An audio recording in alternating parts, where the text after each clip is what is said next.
We should, take a break after all that running around. Yeah, Don't you let's remember rest your here for a adventure bit. plans, my lady? There are so many local specialties in Sumeru. I want to buy more.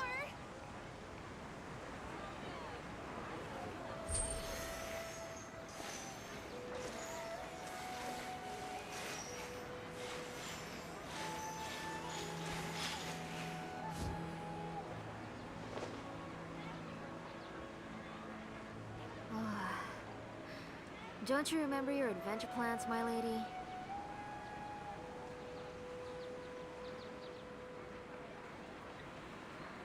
There are so many local specialties in Sumeru.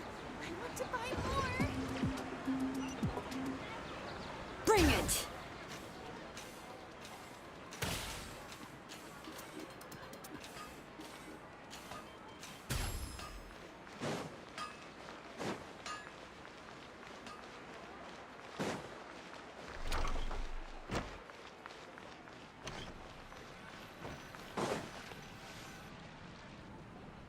Wow! This place is amazing!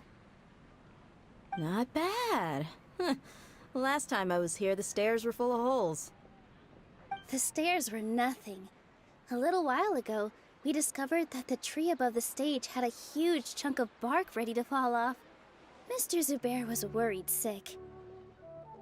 We reported it to the academia many times, but they never sent anyone to deal with it. We didn't want anything bad happening, so we were going to cancel all the stage performances. Oh, probably because it was the theater asking. The academia looks down on performers like us. We can't let that happen, though. Not only would everyone involved in the theater go hungry, but then we wouldn't be able to hold the Sabzeruz Festival anymore. Thank the Dendro Archon for Dunyarzad. With the Moorish she gave us, we hired someone to patch up the tree, and we also gave the stage a much-needed makeover.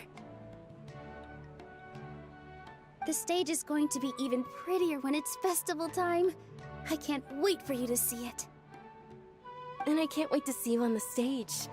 You've been practicing so long already. It's almost time for your dream to become reality. It's our dream.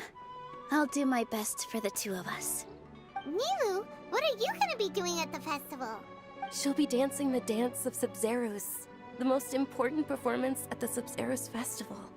Dunyarzad, have you told him the origin of this holiday? I only told them about the Greater Lord and Lesser Lord so far. Okay, then I'll tell you two about how this holiday came to be. According to legend, the Sabzeruz Festival was originally the Goddess of Flowers' birthday celebration for the Greater Lord. A long, long time ago, on one of Greater Lord Rukkhadevata's birthdays, her friends threw her a celebratory banquet. Some of the gods got drunk. One started playing music, and the Greater Lord started singing, so the Goddess of Flowers began to dance. As she danced upon the grass, countless beautiful parisaras began to bloom wherever she stepped. Those brilliant purple flowers became her dazzling stage. All the gods clamored, "Oh, if only time could stop at this very moment." Of course they did. When people mention the gods, they always think of the Archon War. But although they aren't around anymore, they're preserved in our tradition of dance. This outfit I'm wearing is apparently based on how the Goddess of Flowers looked. Though we're just tiny people compared to the Divine, we still have to do our best to make sure that the birthday girl feels loved on her special day. Nilu, you of all people will definitely be able to convey our well wishes to the Dendro Archon. I also noticed that you went the extra mile and scattered parisaras around the stage. They symbolize the Goddess of Flowers, after all. It's just a shame. Yeah. The Greater Lord brought forth parisaras in memory of the Goddess of Flowers, but she ultimately could never truly replicate that beautiful purple. Thinking about the Goddess of Flowers dance makes me wish I could have seen it. If my stage were anything like that, I'd be thrilled if I had just 2 real Patisaras on the stage. So, Traveler and Paimon, what do you think? Interested in the Sabzeruz Festival? Will you two be coming? All of Lesser Lord Kusanali's followers will be there for her birthday. It'll be a good opportunity for you to learn more about her. Ooh, Paimon thinks that's a great idea! Hey, come on! There's nothing wrong with enjoying a festival. Besides, it's Lesser Lord Kusanali's birthday. She'll be happy to have more people who are celebrating it. So how about we all attend the Sabzeruz Festival together? Dunyarzad, let me show you which stage decorations we've picked out so far. Traveler and Paimon, if that doesn't sound interesting to you, then feel free to explore the area. Everyone at the Grand Bazaar loves Lesser Lord Kusanali, and we're all looking forward to the Sabzeruz Festival. In that case, we'll take a look around.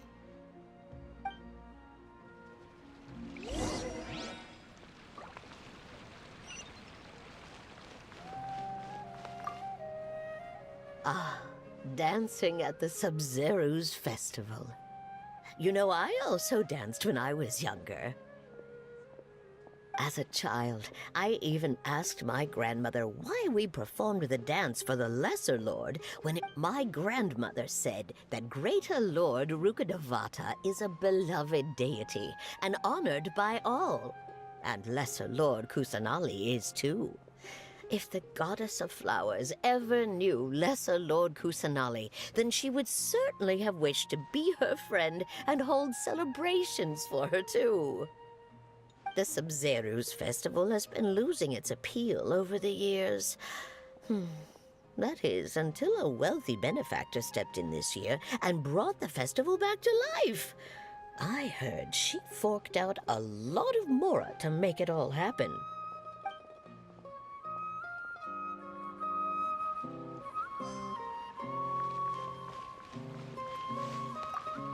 Huh.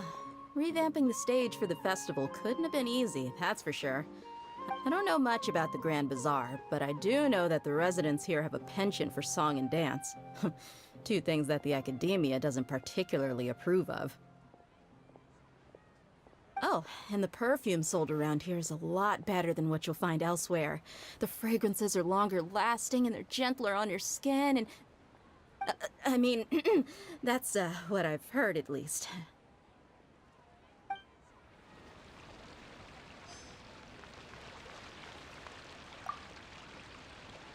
Whoa! What's with your yellow hair? And why do your clothes look so funny? Are you an outlander? Did you know that the Sabzeruz Festival is about to happen? There'll be loads of fun things to do at the festival.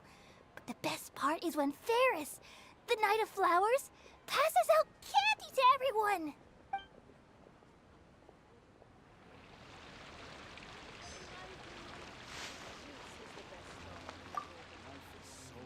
Things are really shaping up, and there's a buzz around the festival this year.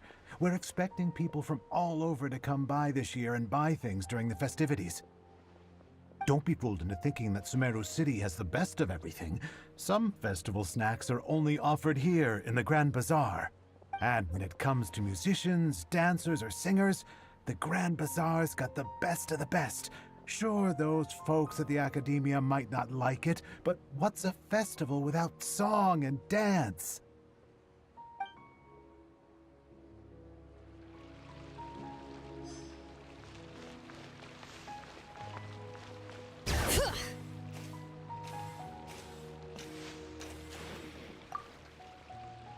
Milu, your outfit looks... Wow. Uh-huh. Sewing? I've no... May I? Of course. The legends say that the Goddess of Flowers had beautiful horns on her head, so this crown was made to reflect that.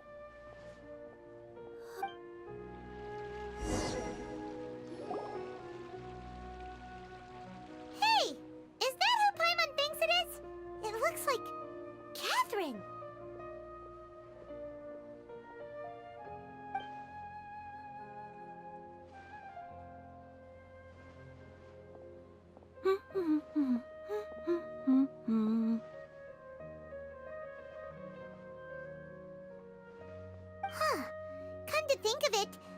Everyone's only ever seen her behind the counter at the Adventurers Guild.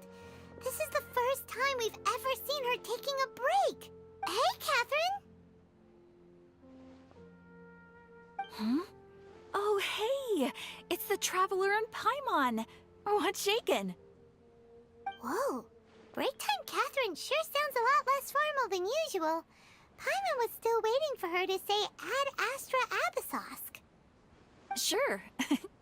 Standing behind the counter at the Adventurers Guild doesn't require any complicated functions. But saying and doing the same old things over and over again can get pretty monotonous. Like watching the same Fontaine movie day after day. But take you two, for example. You travel across Tevat to enrich your lives and gain new experiences. Well, we enjoy traveling across Tevat and all that, but we're mainly looking for clues about her brother. Yes, you should keep searching. Sometimes the answers we're looking for aren't necessarily at our intended destination. Instead, they're found along the way. Huh. Haven't we heard someone say something pretty similar recently? Anyways, what brings you out here, Catherine? No, not particularly. I guess you could say that I'm loving the recent atmosphere here. If festivals bring happiness to everyone, then that's where their true value lies. Oh, it looks like it's about time for me to be heading back now. Alright, we'll see you next time at the Adventurers Guild. Oh, by the way, thanks for connecting us with the Eremites. We've already made some great friends in Sumeru City thanks to you. I'm sure you two will get along well with the people here. You've already been blessed by the element of Dendro, after all. See you around.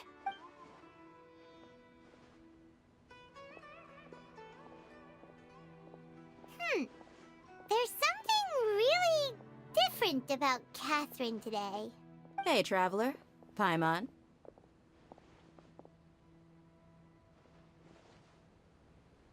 Oh, hey, Dehya. What's going on?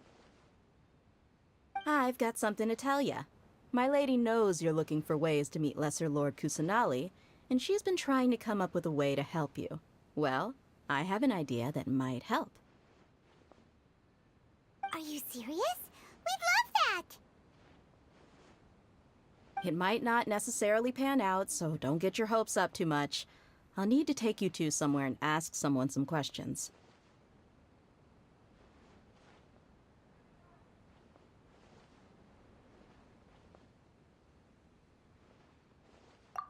My lady is feeling a little worn out at the moment. Nilu's found a place for her to rest. After I take my lady home, let's meet in front of the Citadel of Regzar. Sounds like a plan!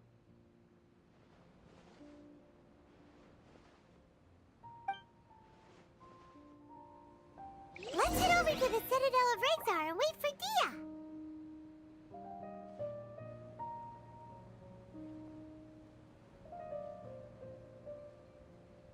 I've got great food and great drinks that everyone can enjoy. What's so great about Welcome! Winter spices here. Bring it!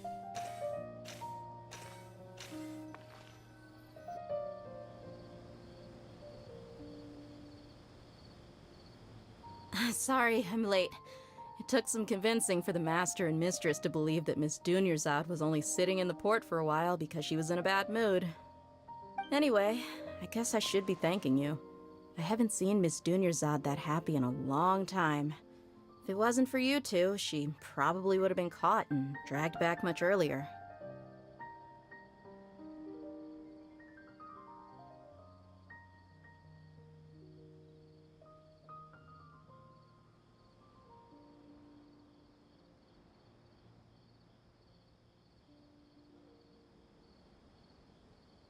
You sure sound a whole lot nicer than when we first met, Dehya. Who would have thought you had such a soft spot for Dunyarzad?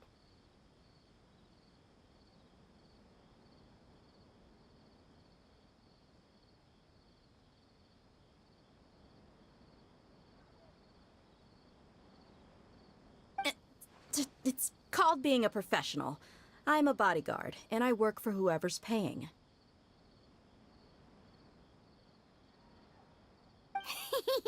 Look, Dia's blushing. Listen, you two. I don't expect to be working for Miss Dunyarzad very long, but I hope to finish things on a positive note if possible. Let's cut the chit-chat and head into the Citadel. We'll see if the person I know has a way for you two to meet with the Lesser Lord.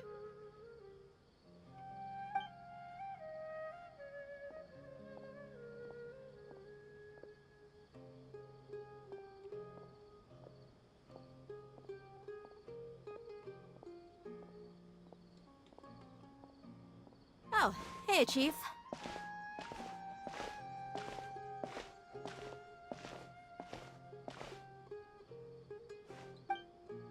Ha, Dehya!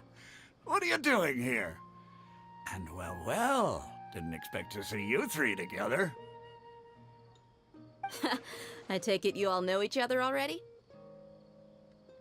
Mm-hmm. We met this morning after the Adventurers Guild pointed us to Asfand for more info. No kidding. Huh. So, where's Ruksha? I thought I'd help these two out by asking about the theft. Anything you can tell him? Ruksha's gone over to the Academia. The Grand Sage recently ordered Sumeru City to begin bolstering its defenses, so people from all over have been called back to the city. Since you've already mentioned the theft, I suppose I might as well tell him what we know. Appreciate it, Chief. Theft? Sorry, what the heck are you guys talking about? Just recently, the Academia lost something, and there's a chance the item is connected with the Dendro-Archon. This case might just somehow help you in meeting her. I suppose that's one way to look at it. But if you ask me, the case is more about the Academia than anything else. Let me fill you in. The Academia recently sent a convoy to pick up an important package from Aru village. Word got out, and the convoy was robbed on its way back. The Grand Sage took the whole matter very seriously. Not only did he dispatch the Matra, but also enlisted our help in the search for leads. Oh, You two have heard of Port Ormos, haven't you? It's the largest commercial port in all of Sumeru. You can travel there by leaving Sumeru City and heading south along the river. The Academia's grip isn't long enough to reach all the way to Port Ormos, so the city's a little more laid back, meaning the population's also a mixed bag. apparently what was lost has a great deal to do with the Akasha, knowledge, and even the gods. I'm afraid I don't have any other details for you, though. If you're interested, maybe you could head to Port Ormos and ask around yourselves. If you want my advice, try introducing yourselves as students of the Academia once you're there. Are you serious, Chief? All the Academia students are in Sumeru City, you know. Why should they pretend to be students in Port Ormos? If you're also interested, just go there and see what happens. Count me out. I've got plenty of work to do here for the Homayani family. And take it from me, if you two really do decide to visit Port Ormos, you'd best watch your backs. Let's just say that the Eremites there aren't nearly as friendly as those here in Sumeru City. There are even some extremists who go around shouting slogans like, "Retake Sumeru for King Deshret." Word is that more and more are joining their movement. They're becoming a real headache for Chief and the others. You bet they are. King Deshret's been dead for thousands of years. Now they start spreading rumors of his return. Ridiculous. Not everyone's like you, Chief. Even the desert natives who abandoned their homes in the wilderness still wish to have a god of their own. Well, Traveler, that's about all the information we have for you. Thanks, Dehya, and you too, Asfand. Since we've gathered all we could for the moment in Sumeru City, let's head to Port Ormos and see what we can find next. Miss Dunyarzad is looking forward to seeing you both at the Sabzeruz Festival, so be sure to get yourselves back here in time for that. Good. Then we'll see you both at the Sabzeruz Festival.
There is no escape!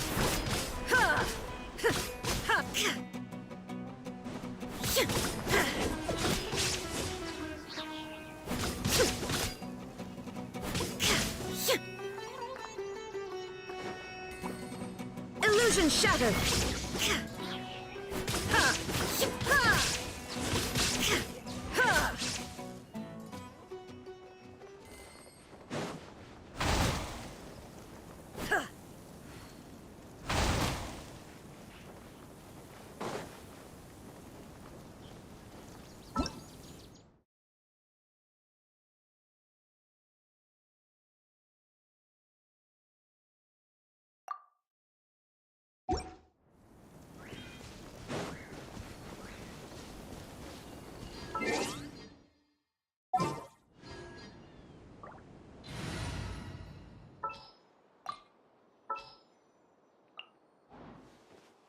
What's our objective?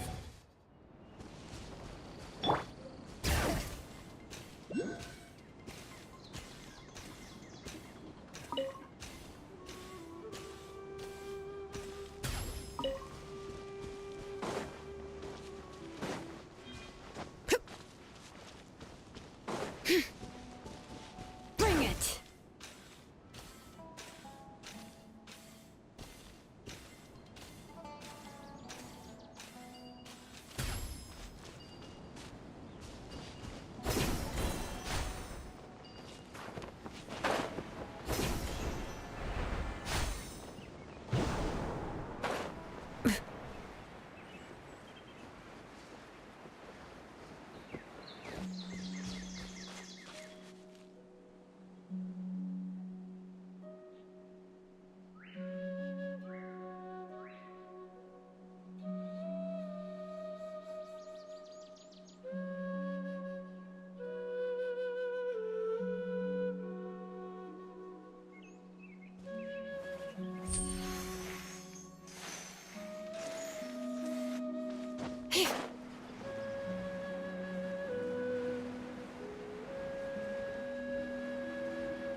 Shine down!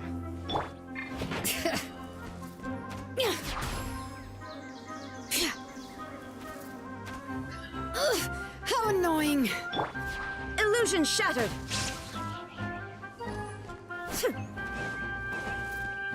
Now you shall perish!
Come and have a good look yourself.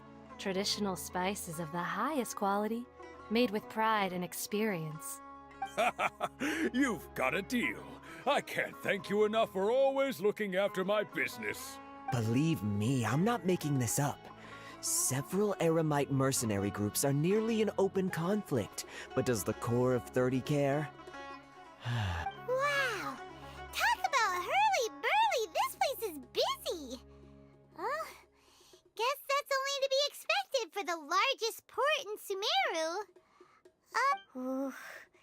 Let's get our bearings so we can start looking for leads. We know that whatever the Academia lost is related to the gods. But other than that, we don't have much else to go on. Asfand told us to try posing as Academia students while asking around. Paimon checked the Akasha on the way here, and the Academia doesn't seem to have any research facilities in Port Ormos. Paimon doesn't get it. Won't we look even more suspicious going around saying we're Academia students and asking about the stolen item? Well, given all the people that come through here every day, if there's any information to be found, Paimon bets we could find it in the market. Let's ask around and see what we come up with.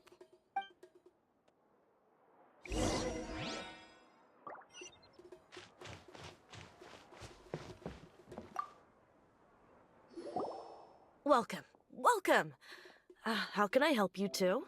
Hi there. We would like to ask you a question.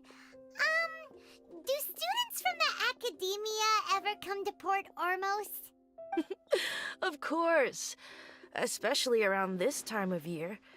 Students from Sumeru City that are about to graduate often come to Port Ormos to cut loose a little. Many people often talk about how hard it is to get accepted into the Academia, let alone graduate. But those who finish their studies and go on to become full-time researchers at the Academia have it even harder. Sure, we may not be Sumeru City, but Port Ormos offers beautiful scenery and a stress-free environment. Some even say it's good luck to come to Port Ormos, so students and researchers come flocking here when things get to be too much at the Academia. Ah, you see over there? Those are students from the Academia. They've been looking worried and miserable ever since they got here a few days ago. If you ask me, the life of a merchant is better. So long as the Akasha teaches us what we need, then life is good.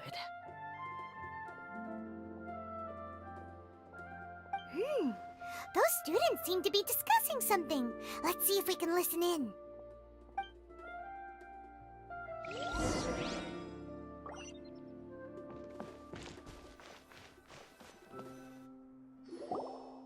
It's no good.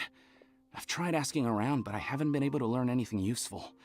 Not to mention that a bunch of scary-looking Eremite mercenaries have been posted along the streets now.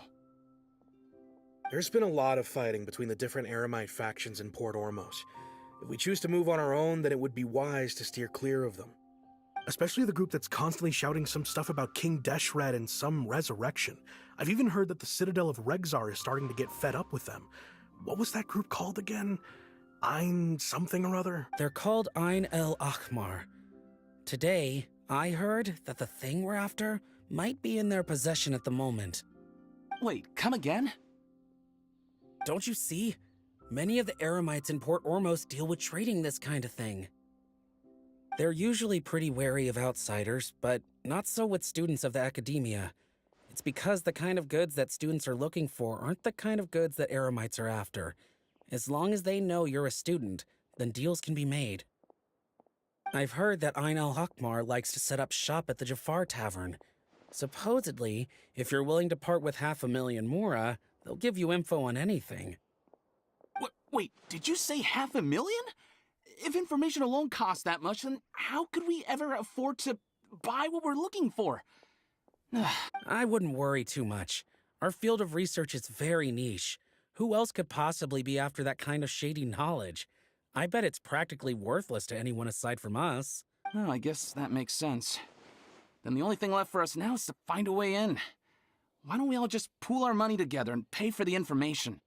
Whoa! Did you hear that? A niche field of research and shady knowledge?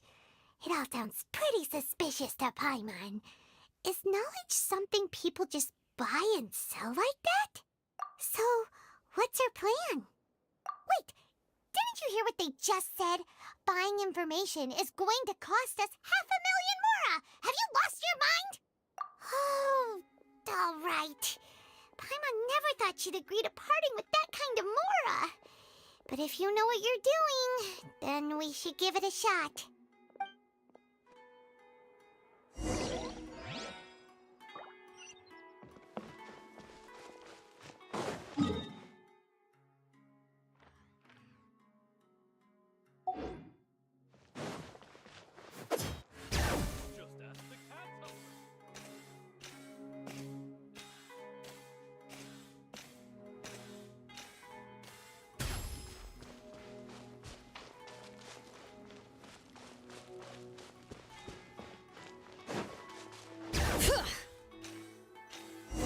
Place we heard those students talking about. Let's find a seat somewhere and see if we can spot the group they met. Oh, you've arrived. Please, take a seat. So, they think that they can go toe-to-toe with the boss? Huh!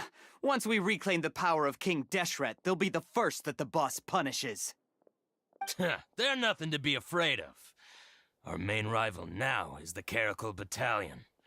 They've also amassed a significant amount of mora this time, so we mustn't underestimate them. How can the Caracal Battalion compete with the boss when they're nothing but a bunch of money-grubbing opportunists out for a quick mora? Yeah, with boss's fervent devotion, he'll be able to use this power to bring our god back this time. Huh. All these guys talk about is King Deshret. So they're probably the ones we're looking for. Greater Lord Ruka Devata. That traitor and her followers must not be spared. The day will come when King Deshret exacts vengeance on Sumeru, and all of them shall be punished. Yeah, Paimon was wondering what they meant too. We should ask about that if we get the chance later.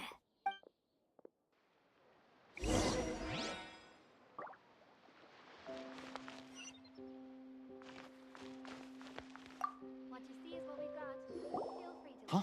Who are you? What do you want? A traveler? Now's probably not the time to talk about that. Didn't the students say Eremites are wary of outsiders? A student? What's a student from Sumeru City doing in Port Ormos? Ah, well, if it's info you want, you've come to the right place. The question is, can you afford it?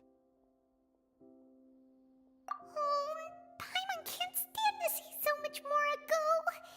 But there's no other choice right now.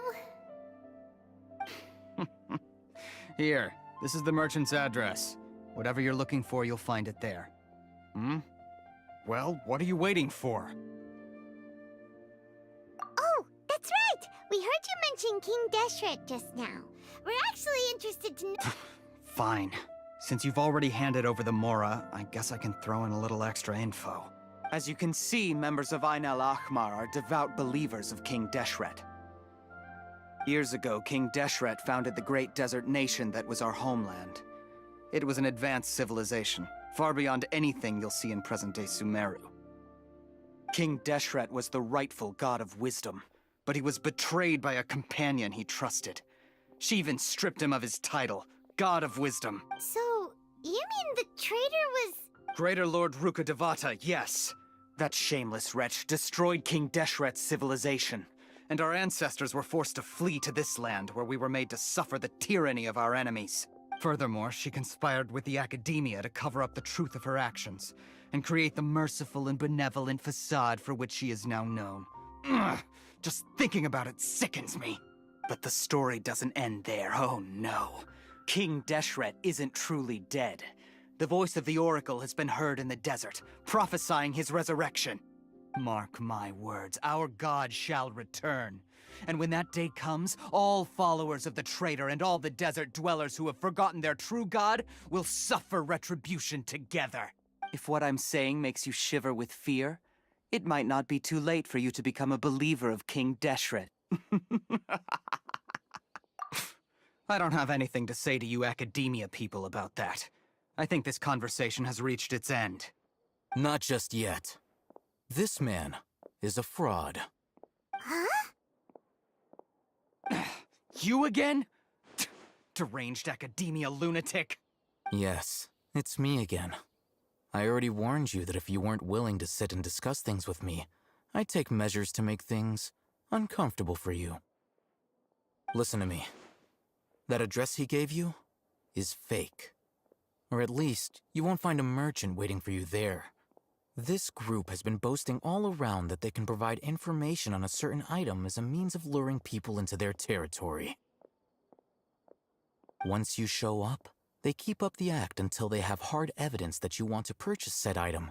Then they use that to squeeze you for all the more you're worth. Hey! Shut it all, Hatham! What are you playing at, trying to ruin our business like this, I told you the other day. I wish to discuss my terms with your boss. Ha! The boss made it perfectly clear that he won't negotiate with you. Yes, and in no uncertain terms. But that was then. It does not preclude him from changing his mind in the future. I'm warning you. Don't push us, or this could get ugly. We don't usually get rough with people from the academia because it just complicates things. For a lunatic like you, though, we might just have to make an exception. If you're suggesting that we escalate this from a verbal exchange to a physical one, I accept. After all, even the Archons used war to negotiate the ownership of Tevat. If, on the other hand, we can't agree on any means of negotiation at all, then I'm afraid my next course of action will sting a little more than the mere falling through of a few business deals. I will jeopardize the Eremites' reputation, which I know you value above all else. I am quite confident that if I began to take such action, your boss would willingly approach me himself. However, I fear that by then, some things will have happened that cannot be undone. Also, a word of advice. I suggest you tell your boss exactly what happened here today. Otherwise, he might blame you for not telling him in the future. What did you say? Consider this. Have I ever failed to follow through on my word in the past? This guy is really out of his mind. Okay then. If you really have a death wish, let's meet a week from today. The pier in front of the Pharos Lighthouse, 4 o'clock in the afternoon, sharp. Don't expect us to hold back.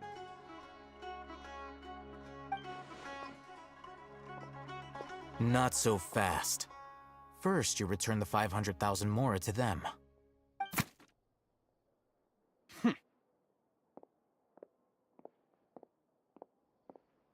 Please, I beg you, don't provoke them. We can't afford any trouble with this crowd. They haven't even paid for their food yet. Ah, Mr. Iman. There appears to be fewer staff in the restaurant recently. This wouldn't happen to be because they're all busy spreading the word to the students, would it?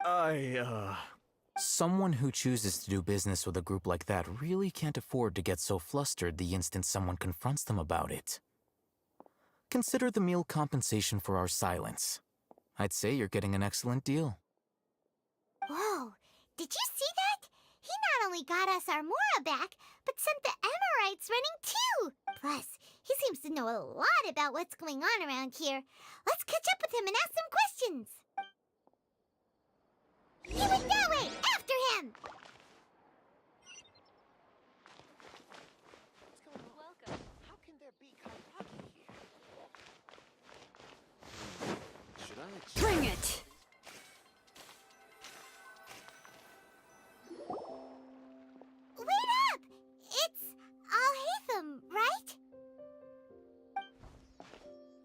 What do you want? No need for thanks. My goal was to get to them, and you two gave me just the opportunity I needed. We're even. Oh, I advise you to keep your distance from them. Since they weren't able to make off with your Mora in the end, they might harass you again in the future. All right. Goodbye.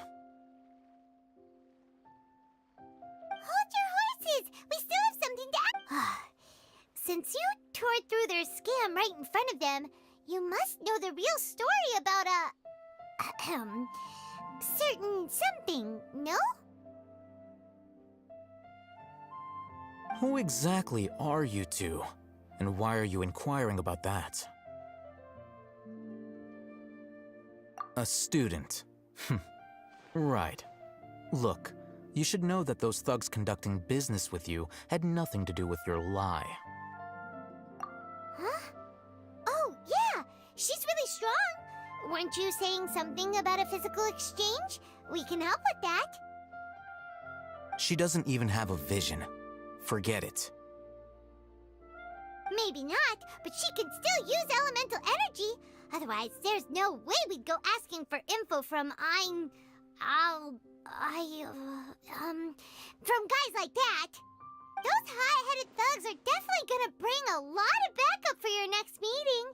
Even if you don't go alone, you won't regret taking us with you.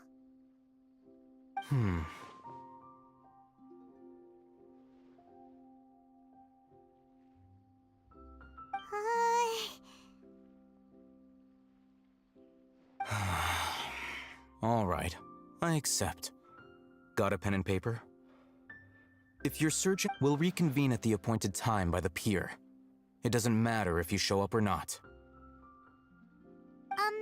So, since you were happy to give us this merchant's information, does that mean you can tell us exactly what we're after? You were willing to part with 500,000 Mora for something and you didn't even know what it was? Okay. Well, if you truly are as skilled as you claim, then you can beat the answer out of them when they become hostile. Look, if you've been making inquiries, then you have to know something by now. Tell me what you know so far, so I don't waste time repeating information. We know it's connected to the academia somehow, and that not only do the Eremites deal in it, but some students want to get a hold of it too. What else? You know almost everything there is to know, but you're unable to compile this information because you've never seen the object before.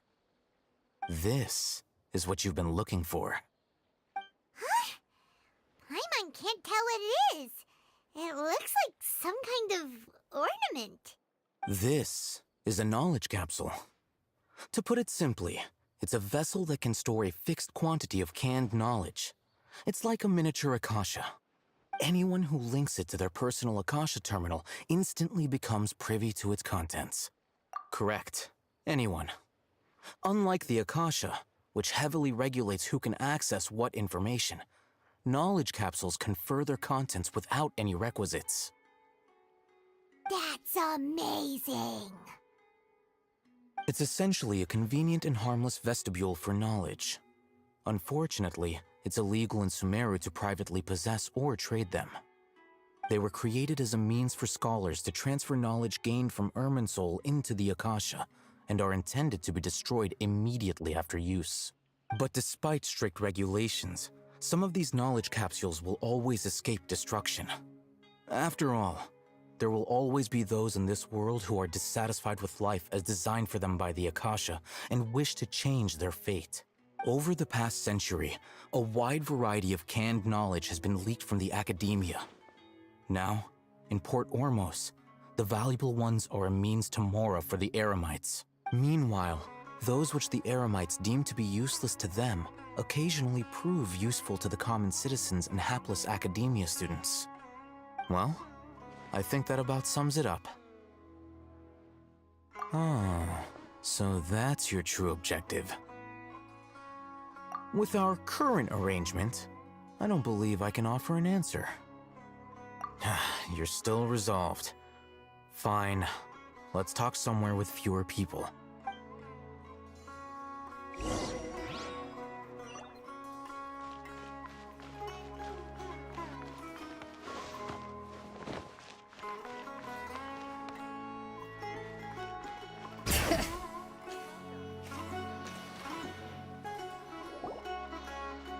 Let's continue our conversation here.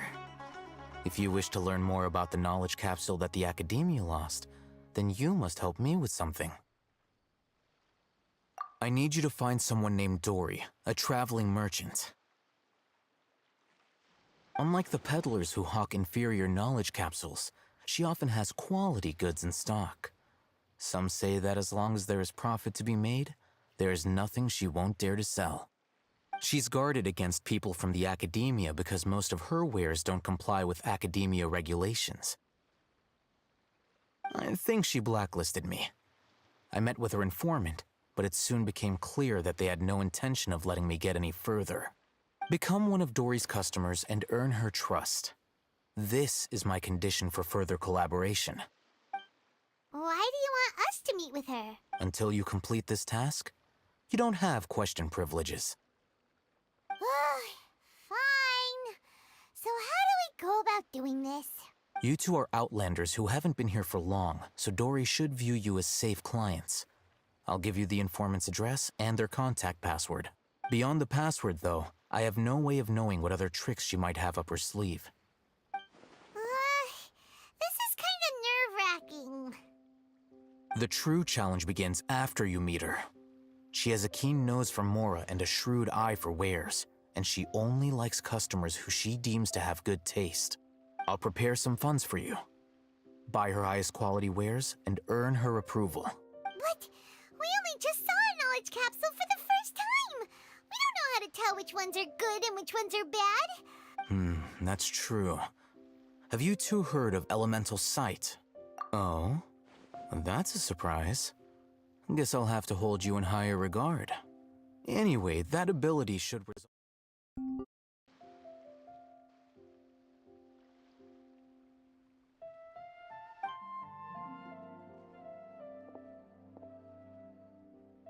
Here are 2 knowledge capsules.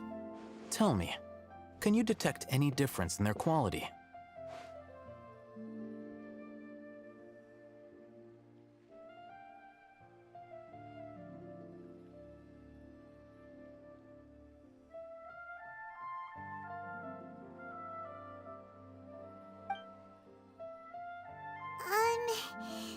They look the same to Paimon.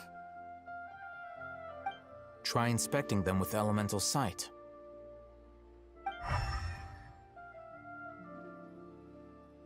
How'd it go? Did you see anything? Rumor has it that higher quality knowledge capsules generally appear brighter when viewed through elemental sight. That's because knowledge originates from Irminsul, the root of Dendro power itself. The more powerful the knowledge, the richer it is in Dendro energy. However, some canned knowledge with a high concentration of elemental energy is of little use in contemporary times, so those capsules are of little value. Using elemental sight is merely a stopgap measure, but it should suffice for earning Dori's trust. That sounds pretty impressive. Here's a sheet with the informant's location and contact password, and here is the Mora for purchasing canned knowledge. Don't be cheap. You'll need to spend to catch Dori's eye. If there's any Mora left over, just keep it. Oh, and be sure to exercise some caution. There have been Matra present in Port Ormos lately. Your efforts will be for naught if they catch you. Matra? They belong to the Academia's regulatory body. They also handle cases of illegal canned knowledge transactions. Like I said, the Academia has banned both their trade and possession. The Matra are razor sharp. You're in for nothing good if they lock their sights onto you. If you two want to back out, now's the time. Okay, then we have a deal. If you succeed in your dealings with Dori, come find me at the Wikela Funduk. We'll have an open discussion then. Looking at what Al-Haytham wrote, Dori's informant is a trader near Old Ormos. Let's follow these instructions and try to get in contact with him.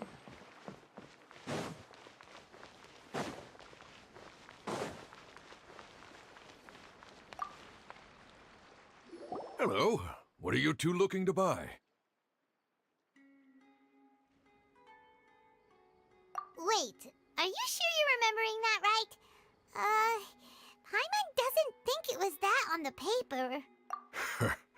What a unique palette. We have unripe horror fruits, but we usually keep them in the back. I'll have someone escort you. Following the paper got us past the first round. Ronak, these two want to buy unripe horror fruits. Show them to the warehouse. Got it. You two, please follow me. You two have a fascinating fashion sense. We haven't seen a customer wearing a Sumeru rose for quite some time. Hold on. Let me think.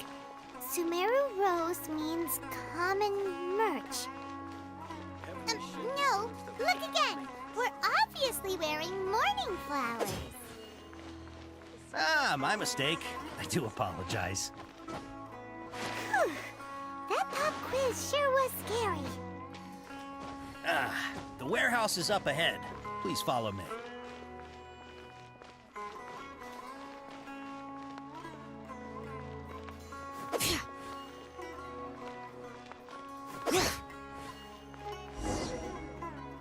Before I retrieve your products, I need to confirm a few things.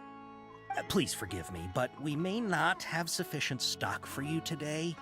Earlier, many of our horror fruits were taken by mice. Hold on. That's not right. Taken by mice means they sold out. I'm sorry. But as things currently stand, we won't be able to fulfill your order. Why don't you two think things over? He's cautious of us. Let's take a closer look at the paper that Al-Haytham gave us.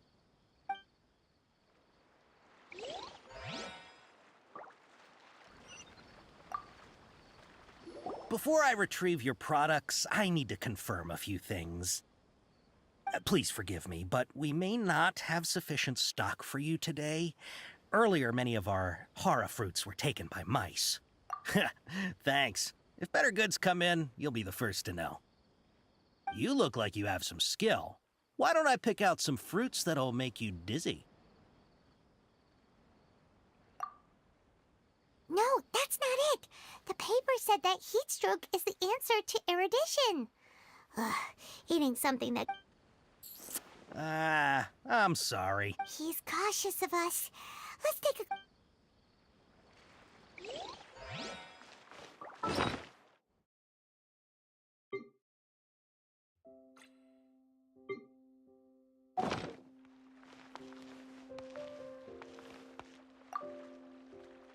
Before I retrieve your... Please forgive me, but we may not have sufficient stock for you today.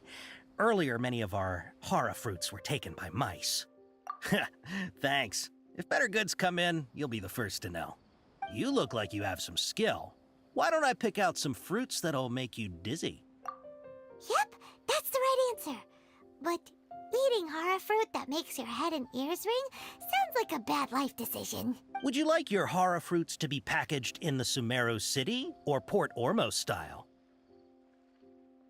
Wow, you two sure are generous customers. We'll be sure to package your products beautifully. Okay, everything has been confirmed. Miss Dori is waiting for you up at... Shoot, it's the Matra! Run! What? The matcha? Where? Al-Haytham said we're done for if they catch us. We gotta get out of here. We don't know this area, so let's follow that informant. Dang it.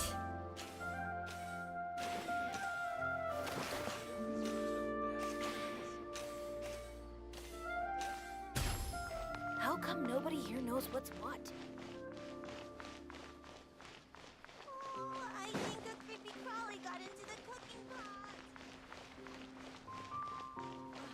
The seas are calm and the sky is blue.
you're hiding from the Rishbaland tiger, come this way! Another password! Huh? Oh, that voice came from behind the building! Here, over here! You can stop running now.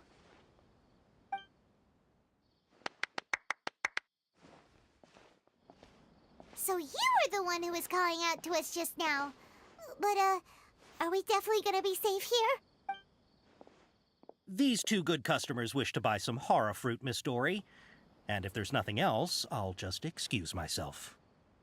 Oh, very good. Thank you. Huh? Wait, you're Dori? I'm unsure thought you'd look a whole lot scarier. Hey, what are you trying to say, Princess Pea-Brain? I can be scary enough when I need to be, believe you me. If you don't watch what you say, then you can forget about doing any business. But it seems you two have actually done pretty well so far. Not only did you manage to find the informant, your reactions were also pretty sharp. You don't really look like criminals or anything, but I bet my Mora that you've been involved in some shady dealings, haven't you? Paimon's not sure if that's supposed to be a compliment, but we'll take it.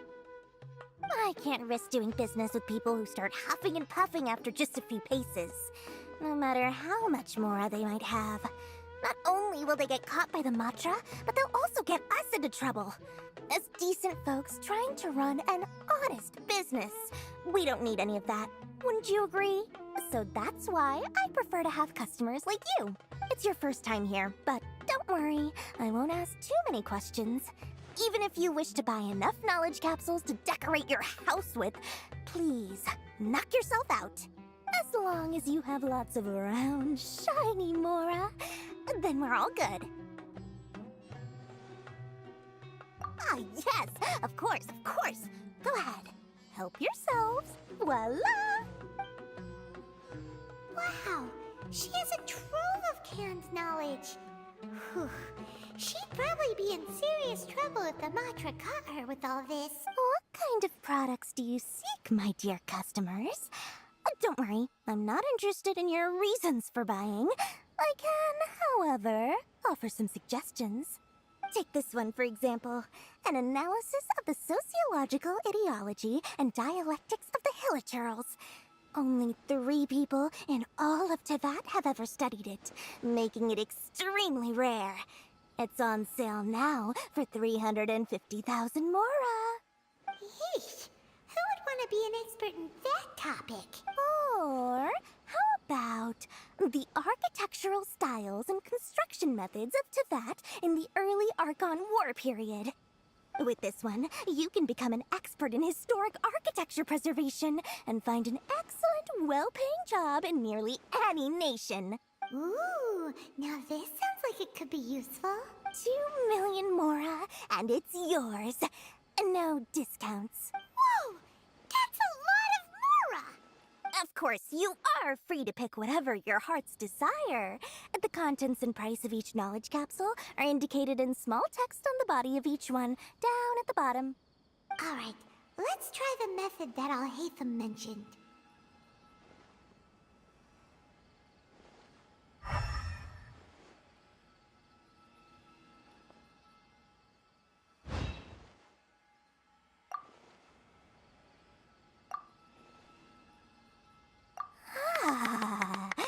You've really got a good head on your shoulders, and quite the eye for quality.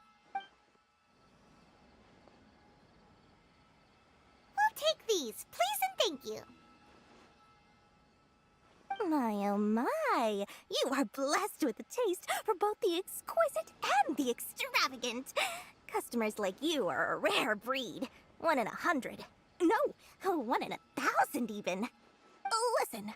I have a special offer for you two.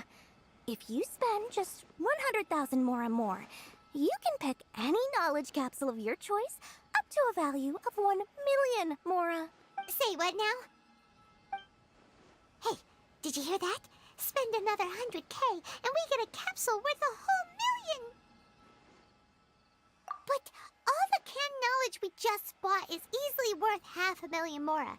If we spend... Think about it. We've gone to all this trouble to get this canned knowledge. And so far, everything we bought belongs to Alhaitham. Aren't you even the least bit curious about how this whole canned knowledge thing works? We're talking instant knowledge here. Don't you want to try it yourself? Come on, come on. We still have around 100,000 of Alhaitham's Mora left. So let's put it to good use by finding something useful for you. Ahem. You've got it. Excellent. Then please, select from this fine collection of canned knowledge over here.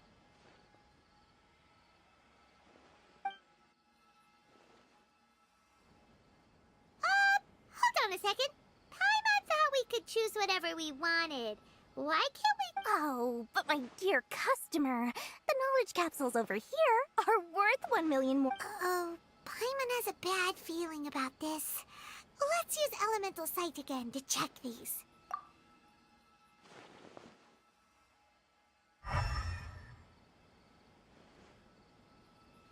So, what did you see? So, they're all worth about the same amount? Well, anyway, the Mora's already been spent, so let's at least try to find something useful. Let Paimon take a look here. An introduction to traditional Sumeru brewing techniques, the art of growing spices, an overview of ancient runes. Oh, how about this one? Not sure we'd ever find volumes 1 through 7, but at least this knowledge should be useful, right? Let's go with this. Dori, we'll take this one. All right, very good. I'm expecting some new goods in the next couple days, so be sure to check back again soon. Whether it's canned knowledge or anything else you need, bring your Mora to Dori and doors will open. Our dealings with Dori went smoothly enough. Let's head to Wakala Funduk and meet up with Alhaitham. Hopefully now he'll finally tell us about what the Academia lost. I'll find you your perfect color.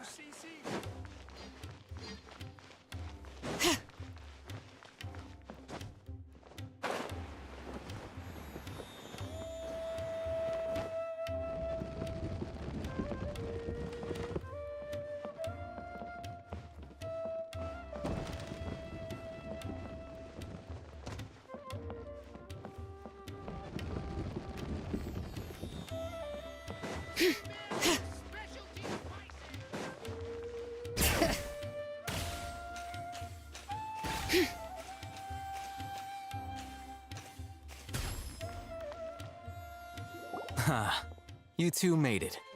And from the looks on your faces, you were successful. Whoa, there's so many people from the Academia here. Why would you pick this place as our meetup spot? Well, Wakela Funduk is under the Academia's control, so naturally the Academia has people working here. I came to Port Ormos under the pretense of conducting official business. You're a pretty daring guy. Relax. No one here is interested in anything we say, and the Matcha won't come here. Okay now, tell me how your encounter with Dori went. Okay, we did what you asked.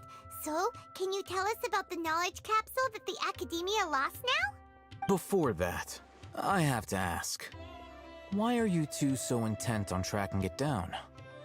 You don't have to answer, of course. Yeah, she just wants to meet the God of Wisdom and ask her about something important. We've been in Sumeru for a while now, but we still haven't found a way. When we heard that the Academia had lost something that might be related to the gods, we came here in case it turned out to be our lucky break. In that case, you're on the right track. A short while ago, the Academia lost a knowledge capsule in the desert. It's supposedly a divine knowledge capsule. Use it, and you'll gain the wisdom of the gods. Wow, there's really such a thing as that? Hey, if we find it, do you think we could learn how to meet the Dendro Archon? Ooh, or even how to find your brother? I highly doubt it has any mystical properties, but it does indeed exist. And it's right here, in Port Ormos. So, where exactly? That's what we need to find out next. I won't deny that. I am investigating because I'm curious as to what the Divine Knowledge Capsule truly is. As you know, the Eremites in Port Ormos also have their eyes on it. It is an extremely precious item. The knowledge contained within may bring great power or wealth to whoever has it in their possession. Several brigades have been vying for ownership of it as of late, but there is still no victor. My personal finances and connections cannot compete with those of the Eremites. After attempting various methods, I finally managed to reach a tentative agreement with several brigades. I agreed to forego ownership of the Divine Knowledge Capsule in exchange for the opportunity to study it. After all, there's no harm in understanding what it is. However, there are those who are less amenable to negotiation, such as those from Ain al-Ahmar. They adamantly believe that the Divine Knowledge Capsule contains King Deshret's power, and that he will return to this world when they obtain it. They refuse to let anyone from the Academia tarnish their deity's soul. So you kept hounding them because they refused to cooperate with you? Yes. Ain al-Ahmar isn't exactly wealthy, but its members are determined to get that capsule by any means necessary. So, I've been sabotaging their business to force them into negotiating with me. The Divine Knowledge Capsule should be up for a secret auction within the next few days. Each brigade will place their own bid, and the prize will be covertly given to the winner. To ensure the capsule's security and to evade the mantra's notice, the winning brigade will not publicly disclose their victory. Unless I know whose hands the Divine Knowledge Capsule ends up in, my agreements with them will fall through. Dori is the most reliable source of information, but that avenue was previously closed to me. With you on board now, the situation is different. In other words, you wanted us to befriend Dori so you could find out where the Divine Knowledge Capsule is. Yes, you can say that. But this arrangement harms none of us. The day after tomorrow, go back to Dori and try to purchase information on the Divine Knowledge Capsule's whereabouts. If she has no information, wait 2 days and approach her again. If I get the opportunity to study the Divine Knowledge Capsule, I will relay my findings to you. Will that suffice as compensation? Okay, then we'll meet up in 2 days. Alhaitham, before you go, we actually bought a knowledge capsule for ourselves, but we're not sure how to use it. You two want to try using a knowledge capsule? Sure, I can teach you. Doing so right under the Academia's nose is a bit problematic, though. What do you say we head to the outskirts of town?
Bring it!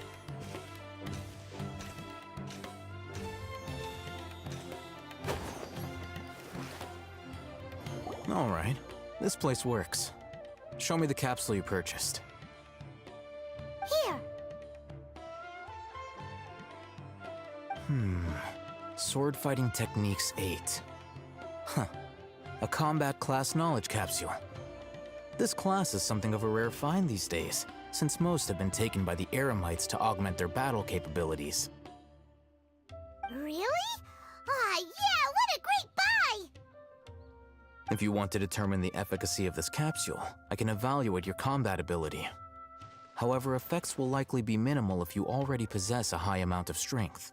We can conduct a controlled experiment where you fight 2 battles, one before using this knowledge capsule and one after. While you fight, we can use an Akasha terminal to monitor your various physical parameters. There may be variances in your physical strength between the 2 tests, as well as a disparity in your opponent's abilities. Wow! Ahitham! You must have been one of those guys at the academia who got top grades on everything. Paimon's curious about something, though. You definitely weren't one of those students who needed canned knowledge to graduate from the academia, right? So why are you risking getting caught by the mantra for this capsule?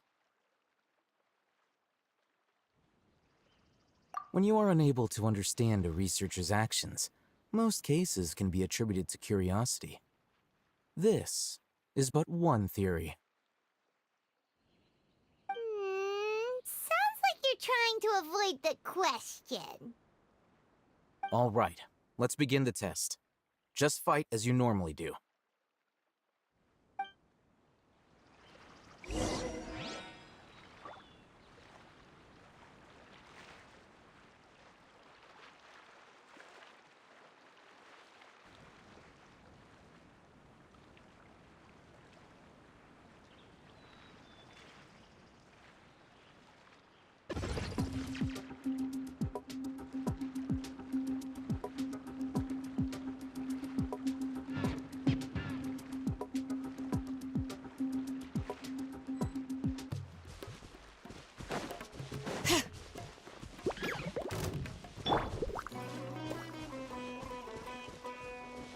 Shine down!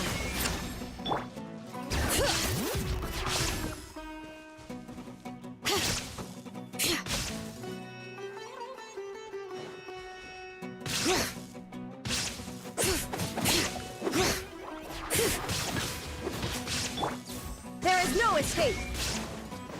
Ha! Ha!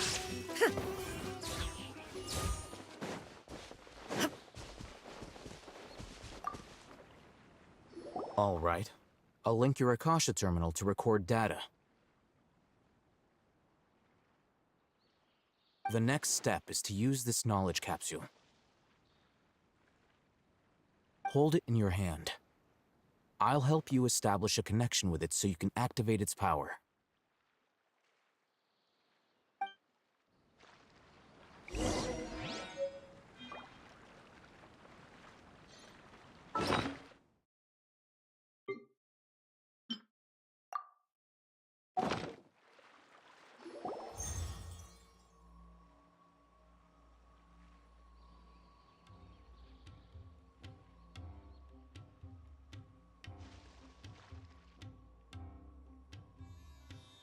Hey, how are you feeling? You mean that it worked? All right. Time for round 2. Fight with the same composure as before.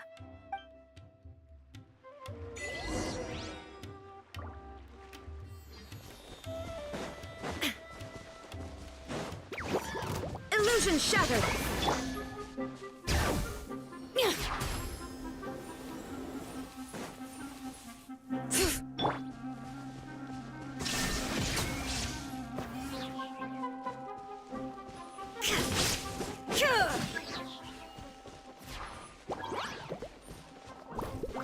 Inazuma shines eternal!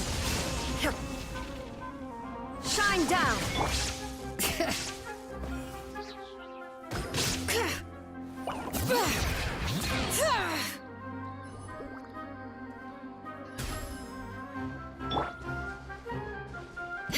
There is no escape!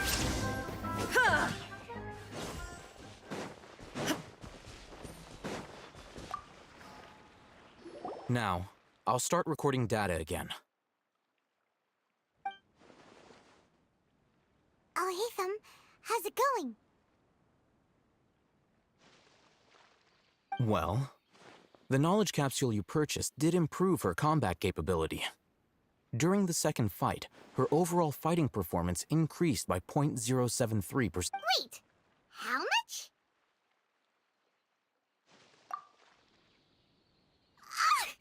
Dori's such a jerk! She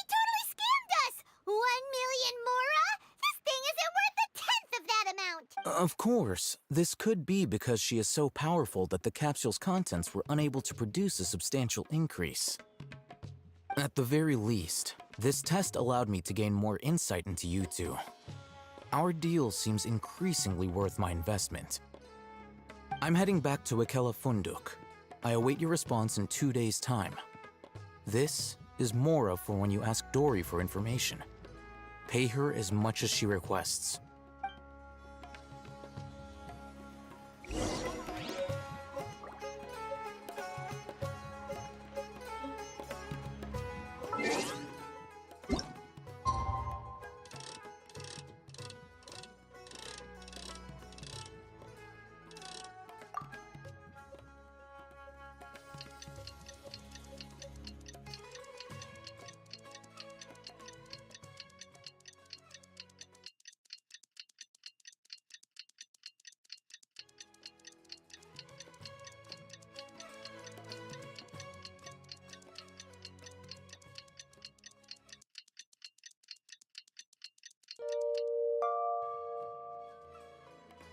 Inactive.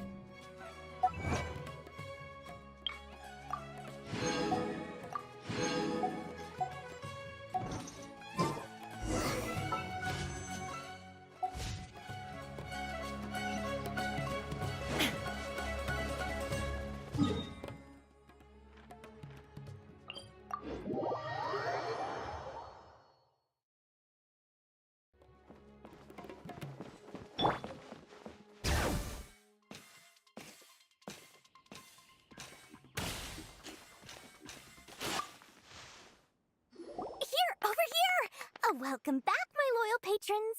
What can I do for you this time?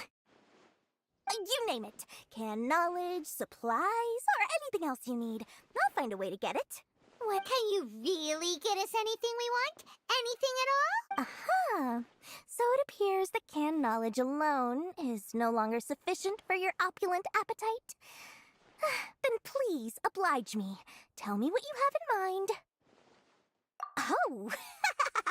I knew customers with pockets as deep as yours would undoubtedly crave something more profound than ordinary canned knowledge.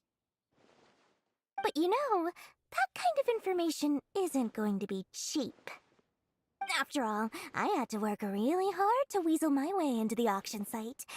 Not to mention that if anyone found out that I was the leaker, I would be in big, big trouble. But how can we be sure your information is accurate? Paimon's curious how you just happen to have this kind of info the moment we need it. Because to me, anything of value is what I consider to be my supply. Therefore, I must always be aware of what's hot on the market in order to secure more sales. As for the information's authenticity, well, you've no need to worry about that. I used a camera to take a picture of the transaction. That way, no one can dispute it. It's always a pleasure doing business with such sterling patrons. Now that you've paid in full, here's the scoop.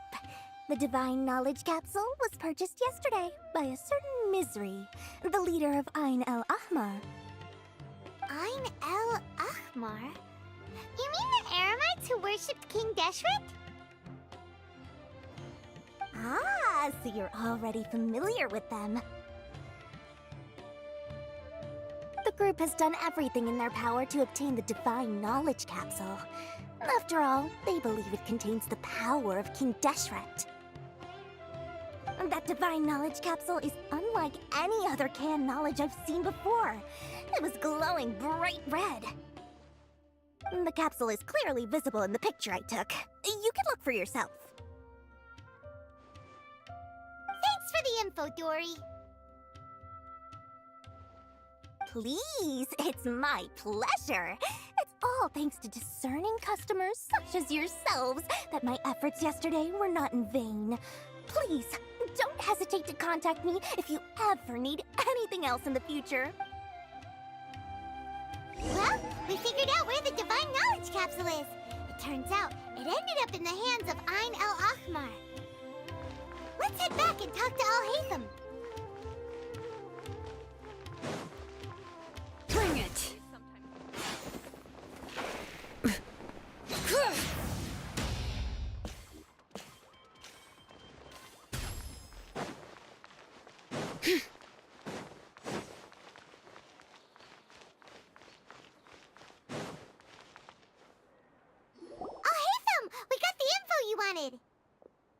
Really? All right. Let's hear it. Dori even gave us evidence to verify the intel. Have a look. Huh, look at that. Clear as day. It must have taken some guts just to infiltrate the scene of the Eremites transaction. But then to get close enough to take a picture like this. Bold move, Dori. Very bold move. All right. The person in this picture is indeed Misery, the leader of Ain al-Ahmar. And the glowing red capsule he's holding appears to be the Divine Knowledge capsule. In which case, if we play our cards right, when we confront them next week, we should be able to force them to show their hand. At first, Paimon didn't get why you were provoking these Ain el-Ahmar guys. But now, it sort of makes sense. Everything's playing right into your hands. After we defeat them, we can finally have a serious talk with their boss and get them to lend us the Divine Knowledge capsule. Thank you for your time and efforts. Take a few days off while I make some preparations. Let's meet up again on the afternoon of the arranged date, 3 o'clock sharp. See you then.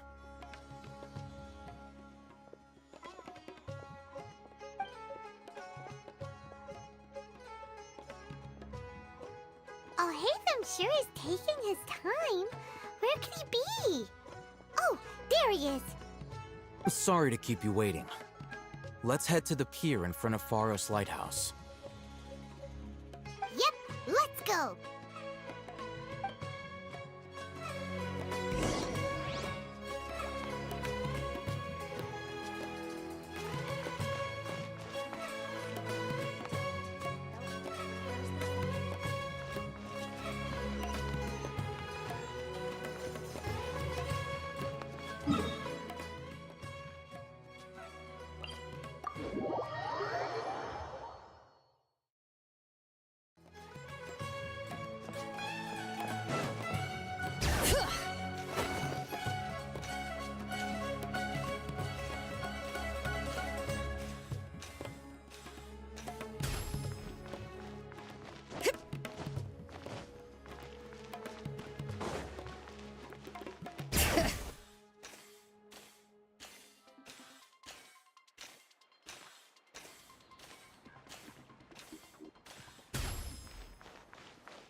Hatham. I knew you were crazy, but I didn't know you were crazy enough to actually show up. It was I who demanded that these negotiations take place. I was more worried that you might go back on your promise. But this is turning into quite an occasion. I also brought some backup. I assume you don't mind. Backup? Aren't you the brat from the restaurant the other day? You've come to support this lunatic because he helped you out? Fine. I'm not going to mince my words. Once we're done with you, you'll be nothing more than fish food. Get 'em, boys! Uh-oh, here they come. That's close enough. Shine down! Where do you think you're going? Let the mountain's veins boil! Bring it!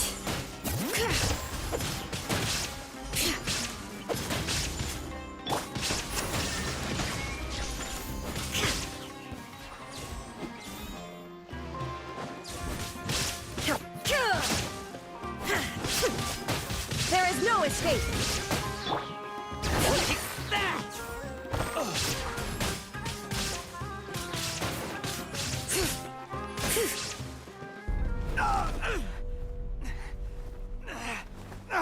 Academia scum!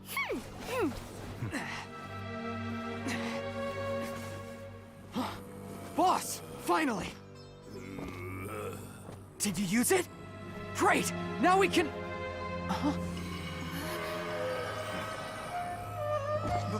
Boss?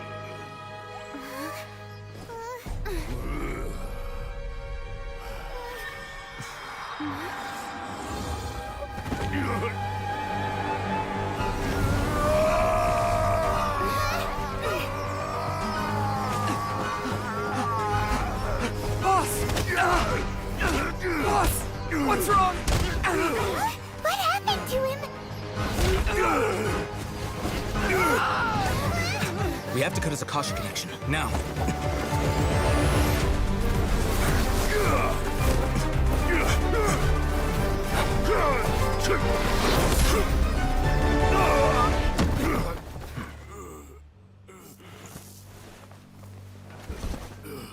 Target acquired! Arrest him!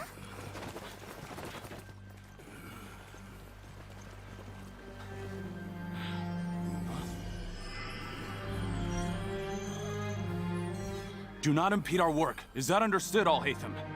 Of course. I was only trying to help. Take him away!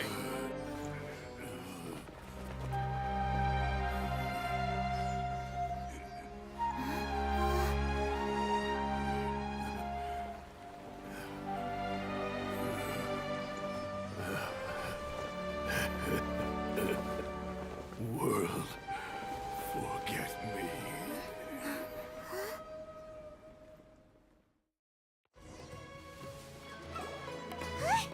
What in Tibet just happened? It's like that big guy suddenly lost his mind. It looks like he used the Divine Knowledge Capsule. You mean the Divine Knowledge Capsule did that to him? Oh, yeah. You mean how some researchers go insane after getting knowledge from Irminsul? I've heard of numerous incidents of researchers in Satyavada life going insane. The state that man is now in suggests that this is a similar situation. This Divine Knowledge Capsule does appear to be linked to the gods, but beyond that, it doesn't seem anything like the rumors suggest. Did you hear what he said? World, forget me. What could that possibly mean? If the mantra took him away, then that means the Academia got the Divine Knowledge Capsule back too. Still, Paimon didn't expect the Divine Knowledge Capsule would be so dangerous. Imagine if we tried to open it. Oh, who knows what would have happened to us? As things stand, there is no reason for me to remain in Port Ormos. I believe our collaboration has also reached its end. Oh, we were so busy trying to find the Divine Knowledge Capsule that Paimon forgot to ask you something. Since you're a member of the Academia, do you have any idea how we can go about meeting Lesser Lord Kusanali? Truthfully, I don't. Lesser Lord Kusanali appears to exist outside of Sumeru's entire administration. Moreover, since the Academia possesses the Akasha, a symbol of our deity's wisdom, scholars have no reason to desire to make contact with the deity herself anyway. Everything about Lesser Lord Kusanali is such a mystery! I'm heading back to the Academia. How about you two? It's almost the day of the Sabzeruz Festival! Maybe we should head back too. We've been rushed off our feet over the past few days, so maybe a little rest and relaxation will do us good. Then we'll part ways here, Al-Haytham, until we meet again.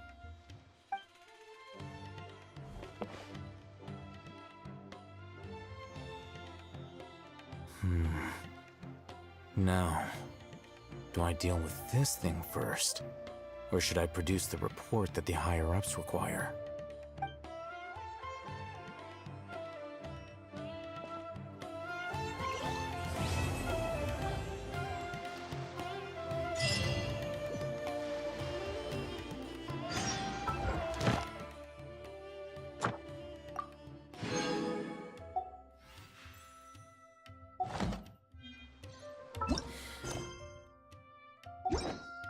How many forging missions do I still have to finish? Let's see. 1, 2... not so many as I thought. I'll get to them tomorrow. That's enough work for today. It's best if you don't stare at the ceiling.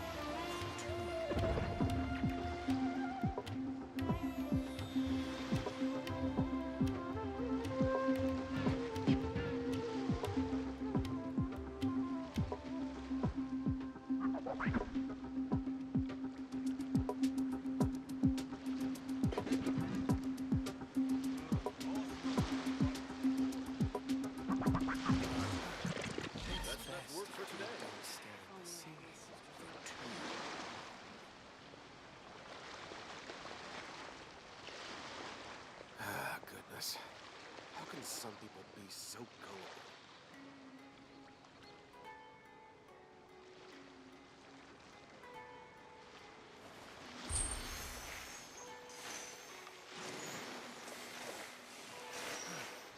That's enough work for today.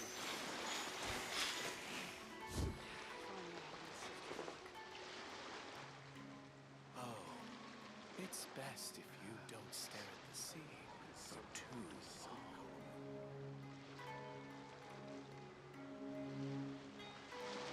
We should, take a break after all that running around. Yeah, let's rest here for a bit. That's enough work for today. Oh, it's best if you don't stare at the seas for too long.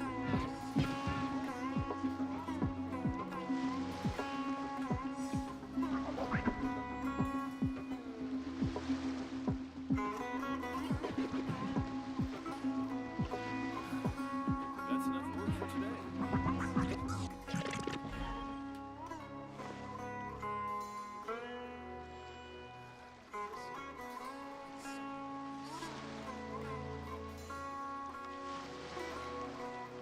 Oh, it's best if you don't stare at the sea for too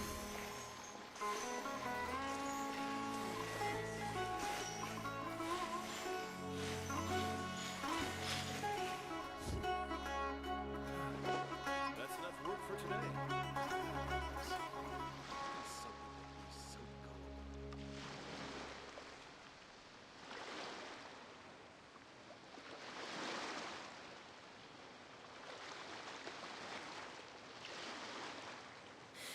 Oh, how many forging commissions do I still have to finish? Let's see. 1, 2... That's enough work for today. Not so many as I thought. I'll get to them tomorrow.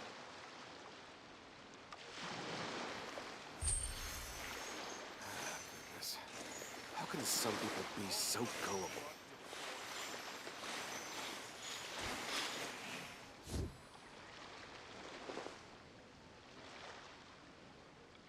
Oh, it's best if you don't stare at the sea for too long. That's enough work for today.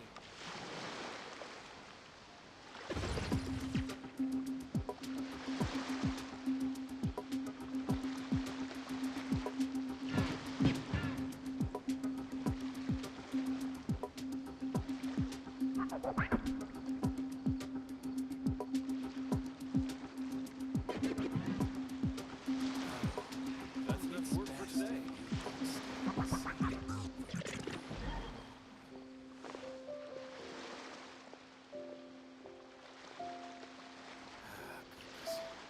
How can some people be so gullible?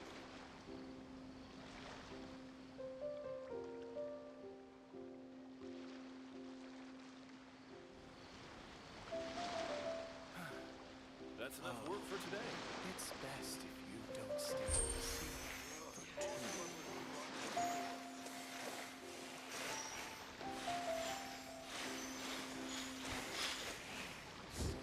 So gullible.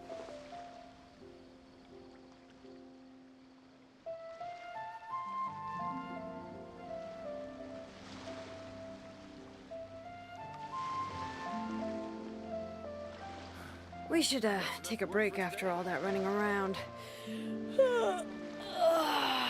Yeah, let's rest here for a bit. Don't stare at the sea for too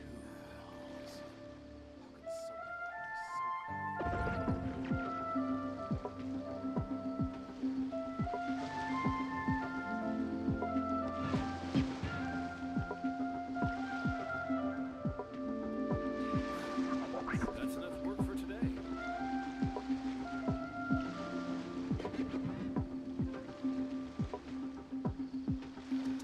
Oh,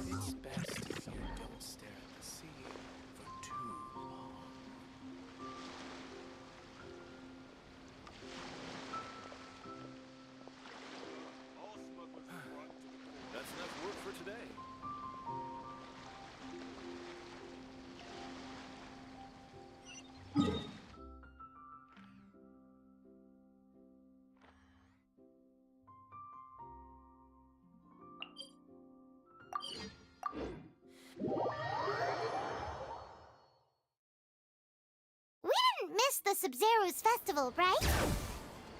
Let's hurry and find Dunyarzad.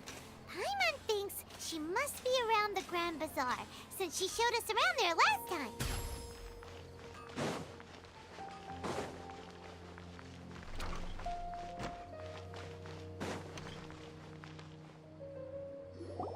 There she is!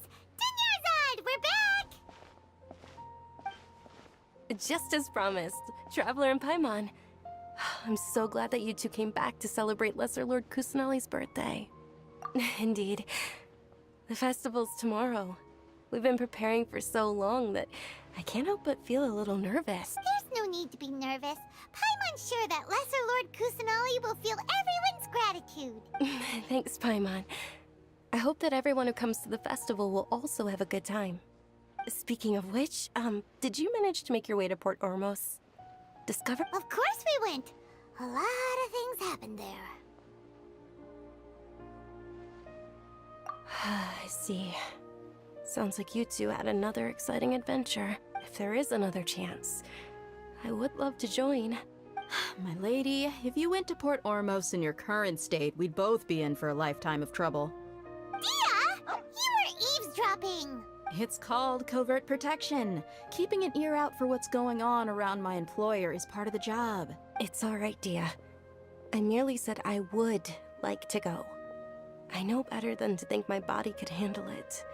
The festival's tomorrow. I've been doing nothing but causing trouble for you. So Dehya, please take some time to relax. I'll be fine.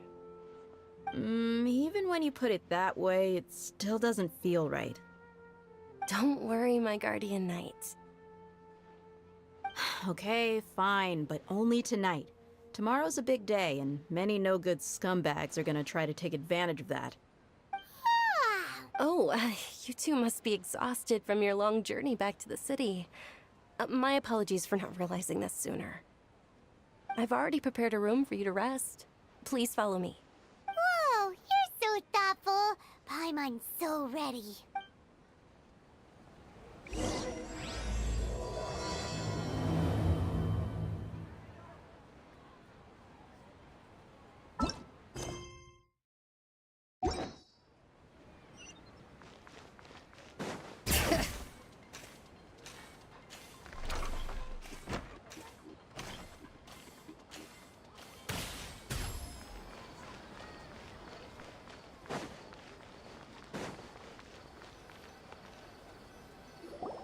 Here we are. It's also fairly close to where I've been staying. It looks really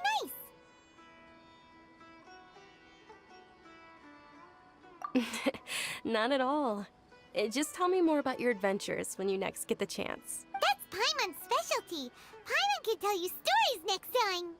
Oh, if you don't mind, how about we all walk around together tomorrow? All of my friends will be working the festival, and Dehya is still insisting on her covert protection. Yeah. It'll be pretty hard to relax and enjoy the festival if Dehya's constantly hovering over you, right? Then let's meet at the nearby bazaar first thing tomorrow morning. Have a great night. It's a deal. Good night, Dunyarzad.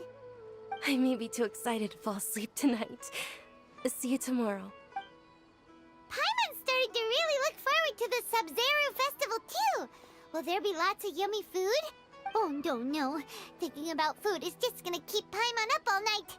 The earlier we sleep, the better. Let's go inside, traveler.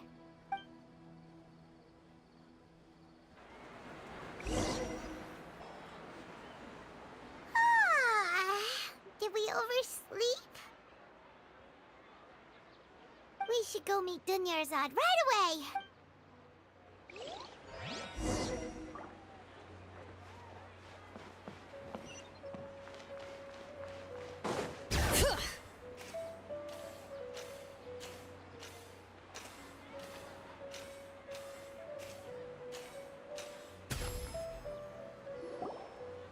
Traveler, Paimon, I've been waiting for you two.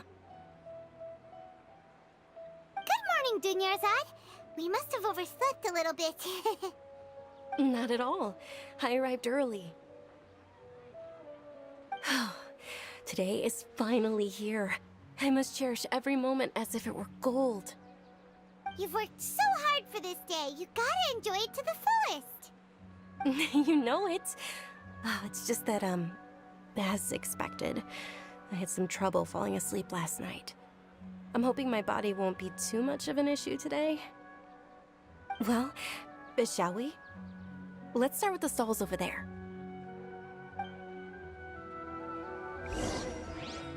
Many vendors came out of the blue to support the event, and they insisted on covering costs themselves.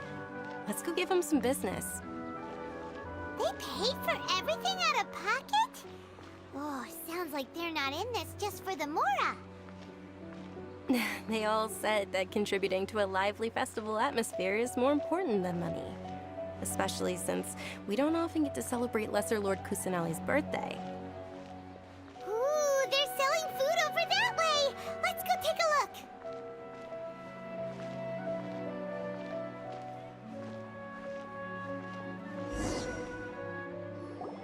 look! This is a stall offering foods from the Haftmewa feast.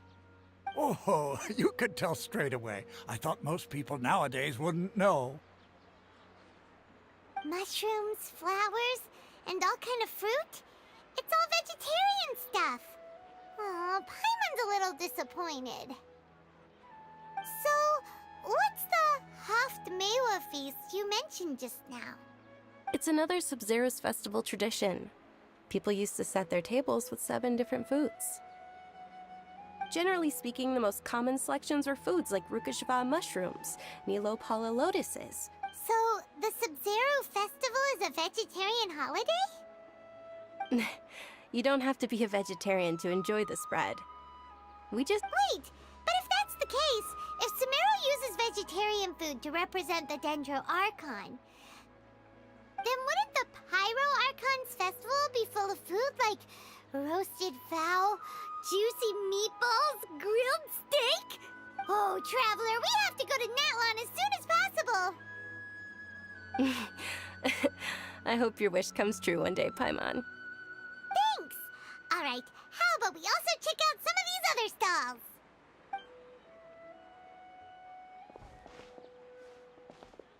Dear customers, would you like to try your hand at alchemical divination? What's alchemical divination? Those two things sound like they'd be fun to try together. Right? I thought the same when I first heard about it. It is said to be a mysterious craft invented by none other than Lesser Lord Kusanali herself. So, how does it work? It's quite simple. After you give me any 2 alchemical reagents, I'll use them to perform a random transmutation. Sure sounds random. So random that it will probably fail. That is precisely what we need. After the transmutation fails, your one and only diviner here will interpret... Well, according to Lesser Lord Kusanali, everything is interconnected, and all that occurs can be traced back to fate. You could say this is a pearl of old wisdom. Why does everything sound so much more credible when Dunyarzad says it? Are you guys working together? So that's the true wisdom behind it. This young lady sure knows her stuff. So, how about it? Want to give it a try?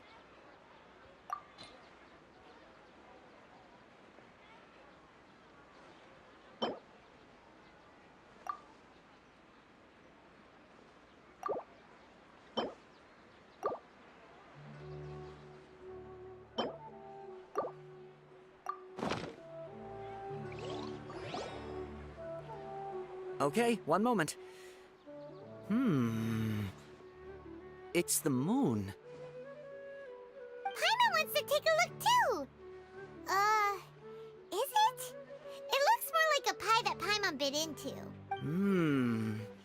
Generally speaking, the moon signifies...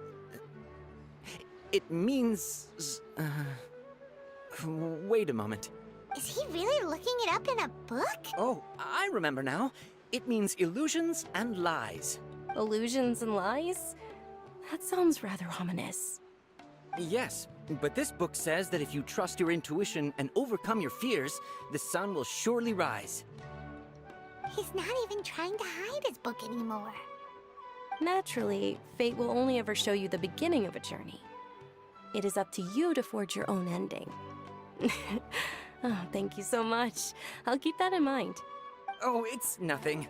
I'm just learning as I go. Guess that was still pretty interesting. Okay, on to the next stall. They say the Sabzeruz Festival was very lively a long, long time ago. Large flower carriages used to parade through the city. As they headed towards Port Ormos, people would throw flowers, candy, and liquor all along the way. Dunyarzad's eyes are sparkling right now. I wish I could have seen that spectacle. But if you ask me, I'm sure Nilu's Dance of Sabzeruz will be just as impressive.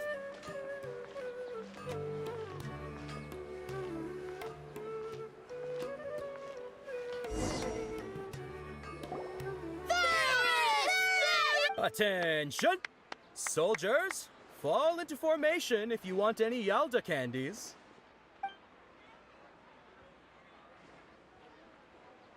It's a weird guy with a weird hat. Hey, it's Dunyarzad! Wow! Miss Dunyarzad, the children. In the few short days it took to prepare for the Sabzeruz Festival, the children have all grown very fond of you. The Hallowed Knight of Flowers. It's an honor that you know my name. Attention! In the name of Ferris, the Knight of Flowers, I commend you on your contributions to the glorious Sabzeruz Festival. All right, little soldiers, take your Yalda candies and don't forget your loyalty to Lesser Lord Kusanali. Dismissed! Yes, Knight Ferris! Just what is going on here? Ferris, the Knight of Flowers, is another Sabzeruz Festival icon, and one immensely popular with children. In the past, the actor portraying Ferris would also sit on a flower carriage. It's all thanks to Miss Dunyarzad's sponsorship that the children can make such wonderful memories today. As are we to you, Vihar. Oh, not at all. Oh, speaking of tradition, do you want some Yalda candies? They're a festival staple, and I happen to have some boxes readied here. Take a look and pick whichever one you want. Whichever one? Don't these boxes all look the same? That is the fun part. Each box contains a random flavor. It's up to the luck of the draw. Flavors include lavender melon, hara fruit, sunsetia. Ooh, those all sound pretty good. And there's also lizard tail and oni kabuto. Huh? What's up with those? Oni kabuto is a little spicier than lizard tail.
Dunyarzad, you tried them before? Traveler, help Paimon pick one. Paimon wants the Sunsetia flavor. It's alright. Paimon believes in you. I also believe in your intuition. Great! These boxes of candy are numbered 1 to 5 from left to right. Which one do you want?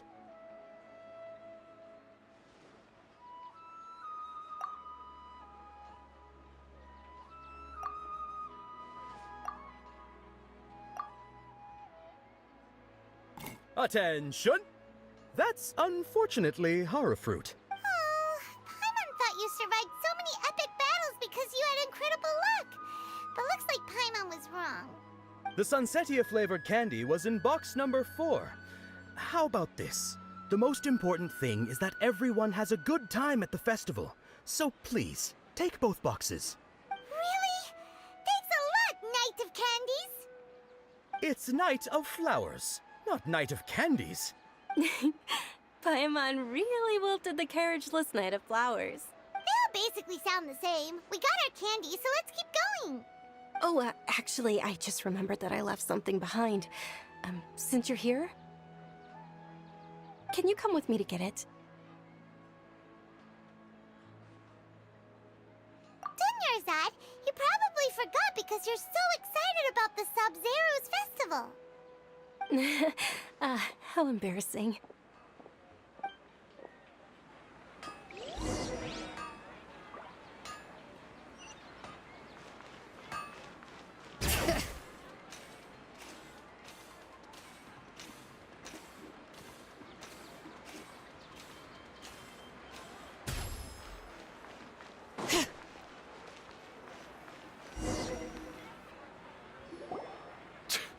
We're too late.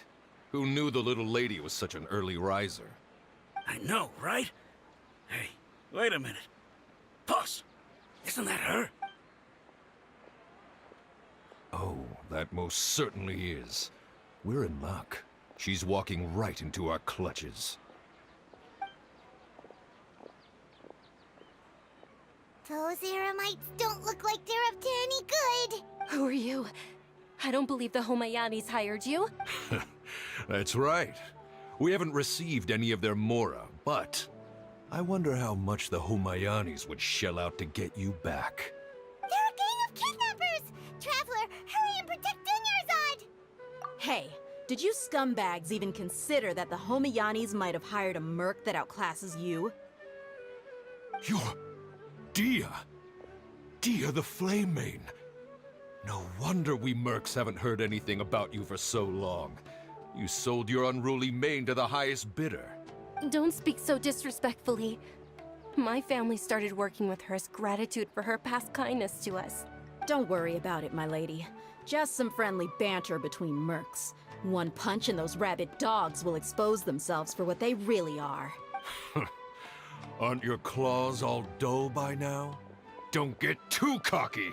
Traveler, take Miss Dunyarzad to a safe location. No, we're gonna stay and help. There's too many of them. Please be careful, Dehya. Don't waste your time worrying about me. This is my job. Look out for yourself.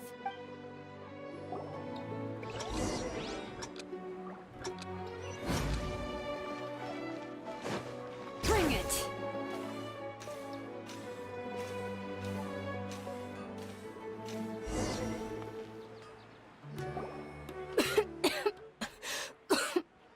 Dunyarzad, are you okay? You look a little pale. Are you in shock? Yeah, I'm fine. My body always reacts like this whenever I exert myself too much. You sure you're okay? I'll be fine after some rest. I'm more worried. Yeah, don't worry.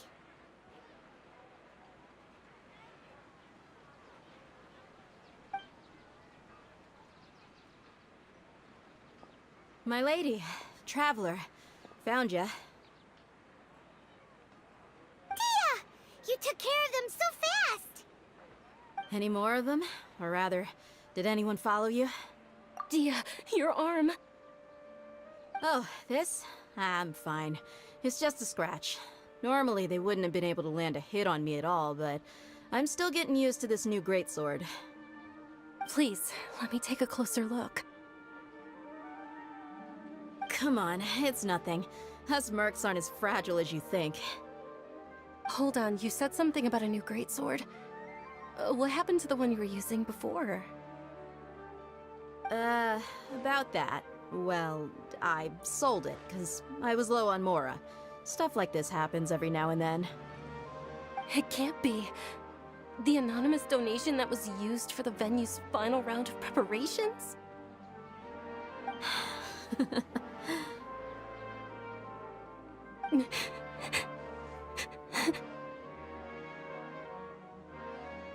Hey, Miss Dunyarzad, I wasn't trying to make you cry, and I'm not gonna lose my commission because I made my employer cry, am I? Okay, making your employer cry won't affect your commission, but selling your weapon without permission and getting hurt? I'll have to reevaluate your performance. You're so unreasonable, my lady. Thank you very much, Dehya. Don't be like that. I get embarrassed really easily. Are you feeling unwell again, Dunyarzad? My lady, your condition. Traveler, can you take her somewhere to rest? Truly. I'm sorry for the trouble, everyone.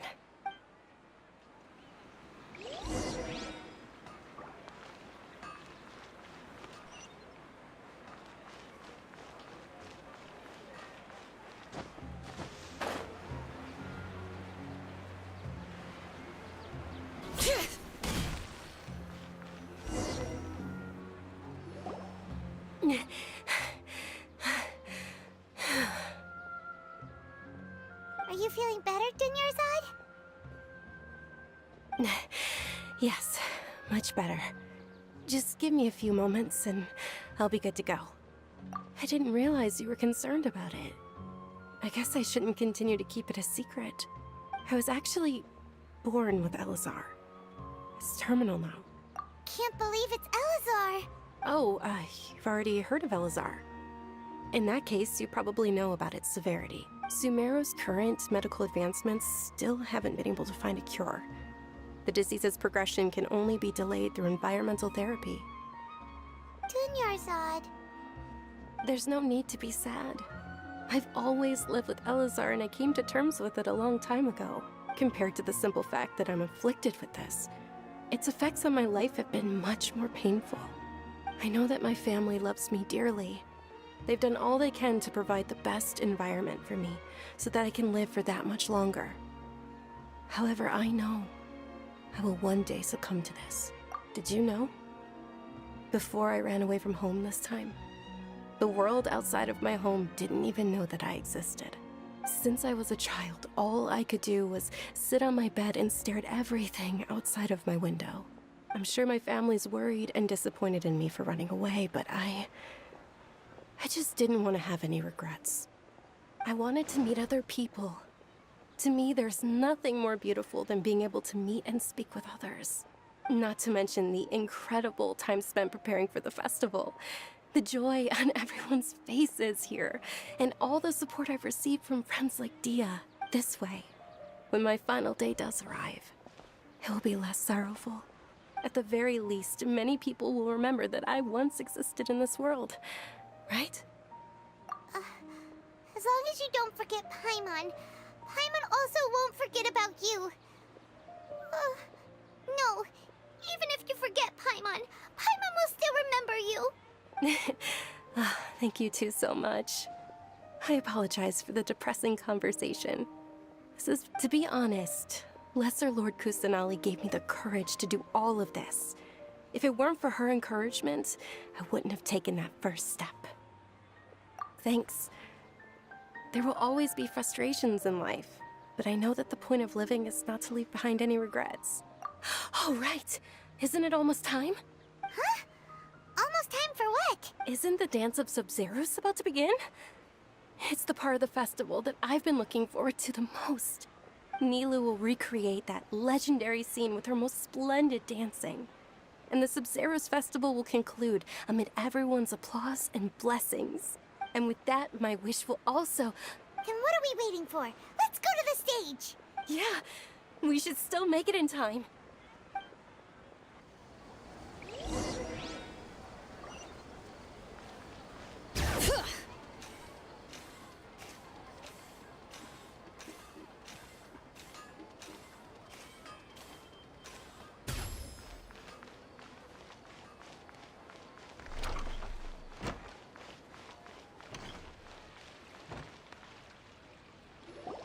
Were you not aware that the law prohibits this type of performance from taking place without prior permission? Over there! Someone's yelling at Nilu! I think I just saw the Academia's Grand Sage. Why is he here in person?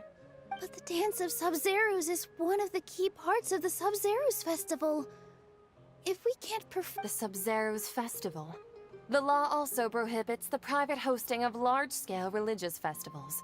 Only the Academia can host such an event. If you continue to resist, we will have to order an investigation into every single event organizer.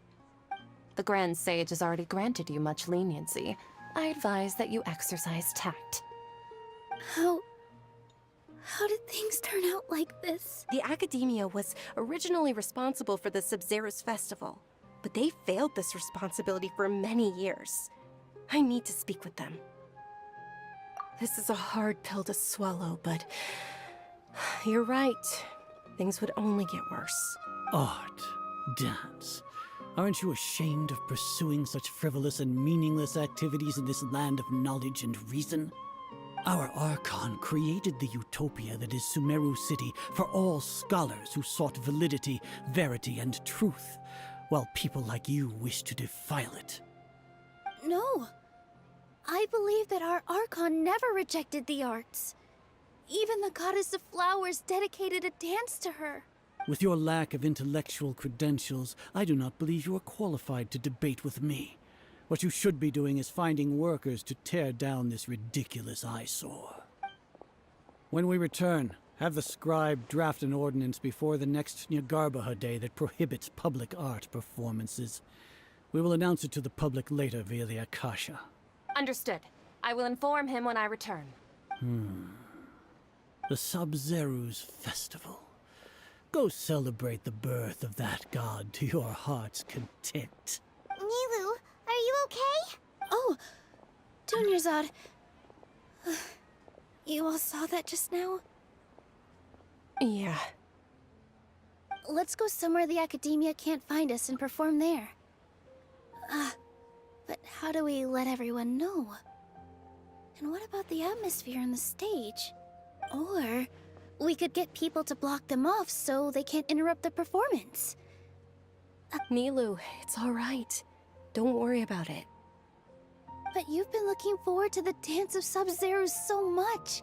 And I know how important this festival is to you. It's okay. Seeing you care this much about my feelings is more than enough. It would be too risky to continue the Sabzeruz Festival at this point. I don't want to get everyone in trouble. If you say so. But you can sneak out for the next Sabzeruz Festival, right? We'll make sure the next one is a smashing success. The next one. Yes. Okay. It's a promise. It will be a smashing success. Paimon can't believe this is how things turned out. Those heartless geezers. It really is okay. There's nothing we can do about it. Still, I'd be lying if I said I had no regrets. I would have loved to see Nilu's dance.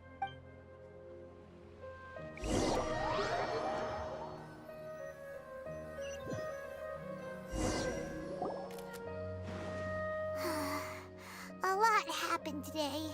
It's a shame the festival ended the way it did.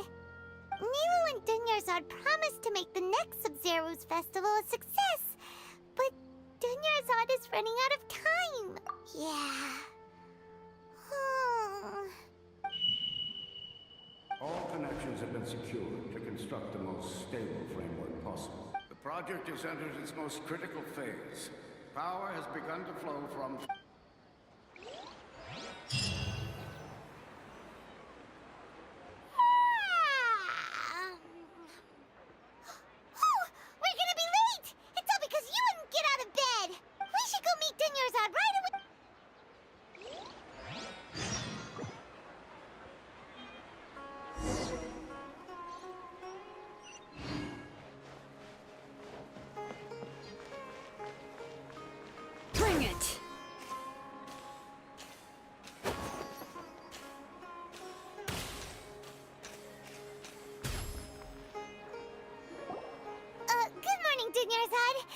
sorry we're late.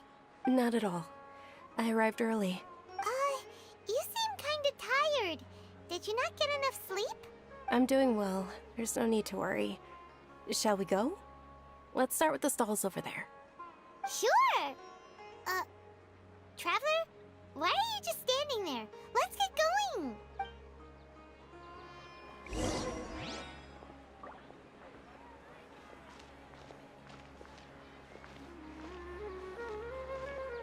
Ooh, they're selling food over that way! Let's go take a look!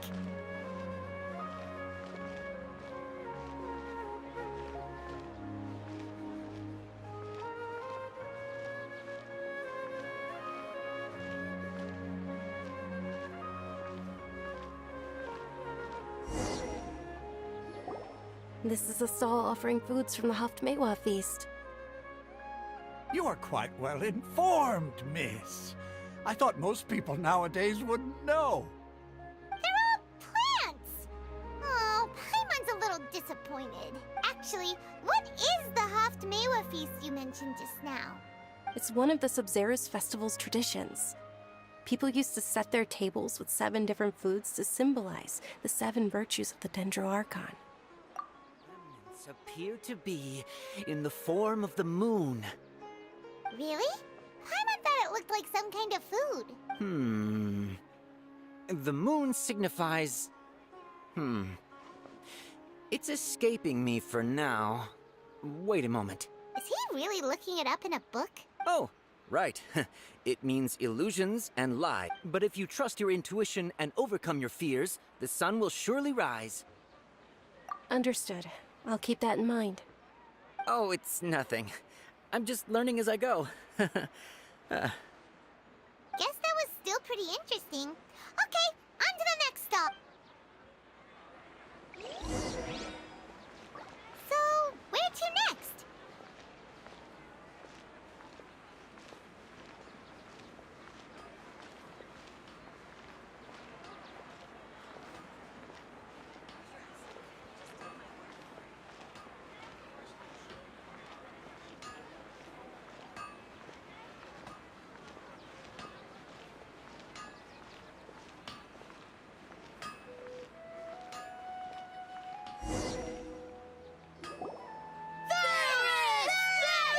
All right, soldiers. Now that you have your Yalda candies, don't forget your loyalty to Lesser Lord Kusanali. Yes, Knight Ferris! What's going on? Is this a play? Ferris, the Knight of Flowers, is another Sabzeruz Festival icon and one immensely popular with children. It's all thanks to Miss Dunyarzad's sponsorship that the children can meet the Knight of Flowers. Oh, do you want some Yalda candies? I happen to have some boxes ready here. Take a... What's to pick? Don't these boxes... It's not that simple. Each box contains a random flavor. It's up to the luck of the draw. Flavors include lavender melon, hara fruit, sunsetia. Ooh, how interesting. And there's also lizard tail and oni kabuto. Ugh, why do those flavors even exist? Traveler, help Paimon pick one. Paimon wants to eat the sunsetia flavor. Great! These boxes of candy are numbered 1 to... Ah, excellently chosen. Number 4 is indeed sunsetia. Ha-ha! Paimon bet you had incredible luck, and Paimon was right!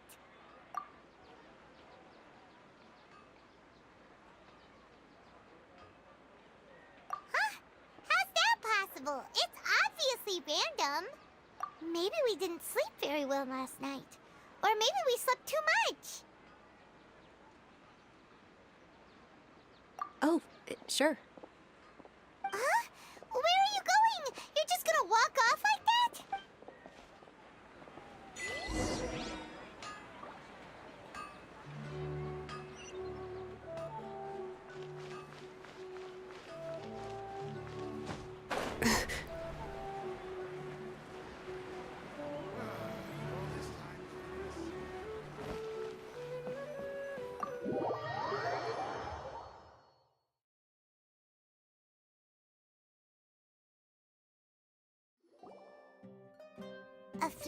of deja vu, oh, Paimon knows what that is. It's when you feel like you've already experienced whatever is going on. In that case, Paimon also felt something like that today. But that's just our brains playing tricks on us. So why'd you run here in such a hurry? So that's it. You're intentionally doing things you usually wouldn't and seeing if you still get that same feeling of deja vu. Welcome, you two. Are you here for lunch? What would you like to eat? Got it. You don't look like you're from these parts, but I gotta say, you've got good taste. I'll give this order to the kitchen. Charcoal-baked Angelina cake? Isn't it that burned thing that didn't look tasty at all? Oh, Paimon understands what you're trying to do now. You'd never normally order something like this.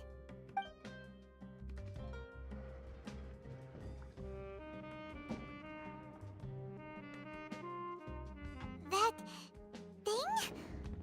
Are you really gonna eat it? Isn't this going a bit too far?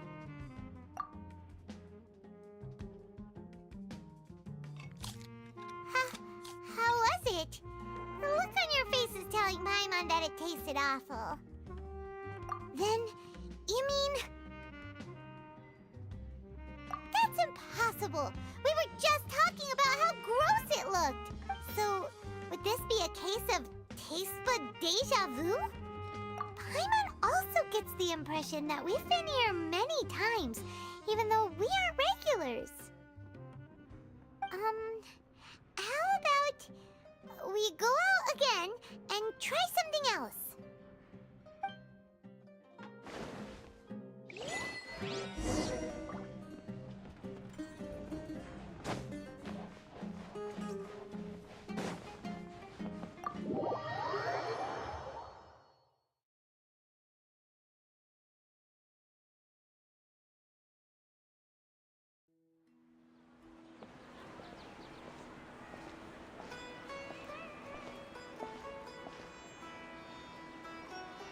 Hey, Dinyarzad is sitting by herself on that bench over there.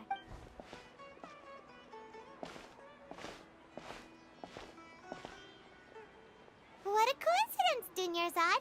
We meet again. Why are you sitting here all by yourself?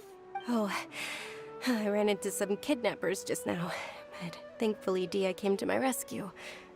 I started to feel unwell after that, so I sat down here. Kidnappers? Oh my goodness, are you hurt? I'm okay. Dehya's arm got scratched, but it isn't serious. Whew, that's a big relief. But, Dunyarzad, you seem a little down today. It's the Sabzeruz Festival, and you've been looking forward to it so much. Not at all. I've always been like this. Excessive physical exertion or strong emotions tend to aggravate my illness. Besides, no matter how amazing today may be, it is but a single day. After however many more days, my time will come to an end. Paimon doesn't quite follow you, and Paimon feels like something's really got you down right now. It really is fine. I don't mind. Huh? Did something happen? Dunyarzad, have you ever felt deja vu? You know, like when you've already experienced something that's happening right now? Deja vu? No. But my days have been the same for years now. Even if I were feeling deja vu, I suppose I would already be used to it. Oh, Paimon sees. Then, is it only the two of us? It's almost time. Huh? Time for what? Nilou's Dance of Sabzeruz is about to begin. Let's go.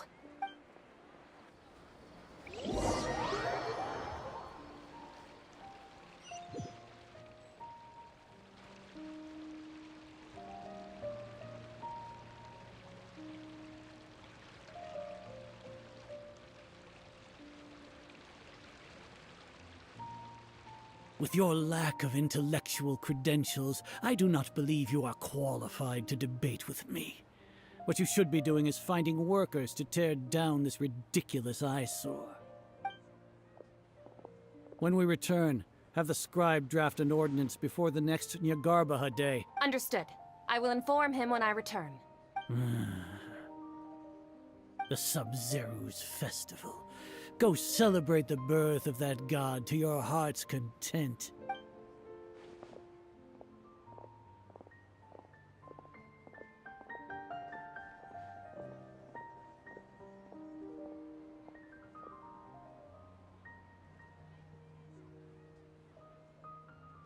Nilu, are you... Oh, Dunyarzad. The Grand Sage ordered us to stop the performance. It's okay. There's nothing we can do about it. But you've been really looking forward to this. It truly is unfortunate, but I don't want to cause trouble for anyone. Didn't the Grand Sage say that he might investigate the organizers? True, but... well, okay. I'll just have to try again next year. The next festival. I probably won't be around by then. Wait, what did you just say? No, nothing. I'll be heading back to rest. Thank you for your help, everyone. Paimon can't believe what those heartless geezers did! Did Dunyarzad already go back? We should also return and get some sleep.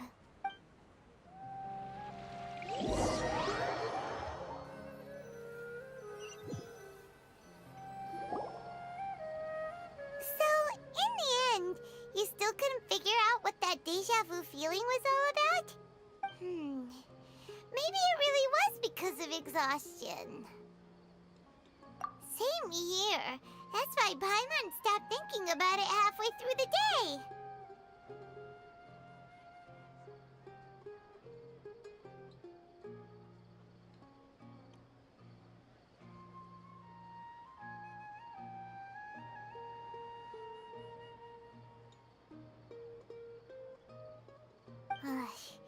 Then, how about we settle in and get a good night's sleep?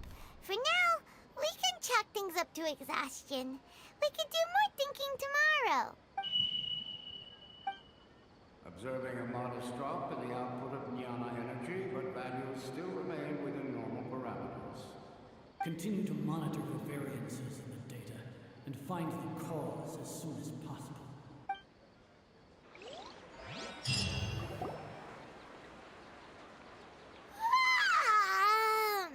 Why does Paimon feel so tired after so much sleep? Anyway, we should go meet Dunyarzad right away.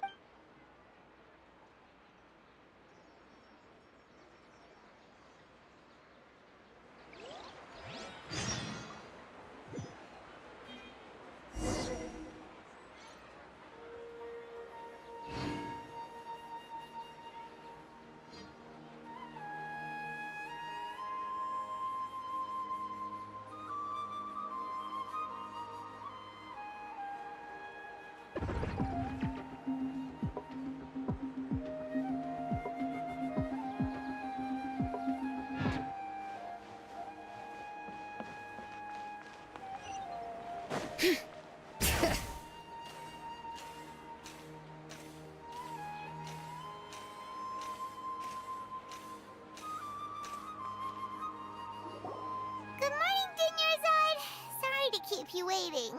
Not at all. I arrived early. Huh? Paimon thinks you sound kinda tired. Did you not get enough sleep? I'm doing well. There's no need to worry. It shall... Great idea! Let's get going! Traveler? Hey.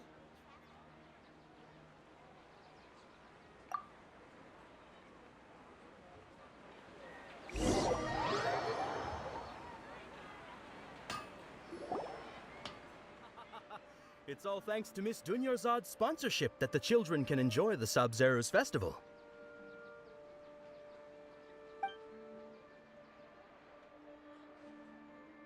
Oh, are you interested in Yalda candies? I have some boxes of candy here. Pick whichever one you want. Not much of a choice. All these boxes look the same. It's not that simple. Each box contains a random flavor. It's up to the luck of the draw.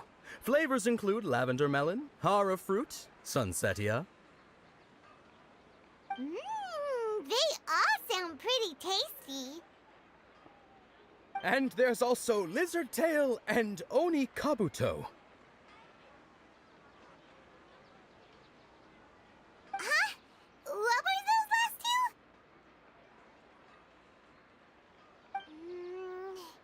She'll help me choose. Paimon wants to eat the sunsetia flavor. No problem. These boxes of candy are numbered 1 to 5 from left to right. Which one do you want? Oh, I like your confidence. No hesitation at all. Oh, congratulations! Number 4 is indeed sunsetia.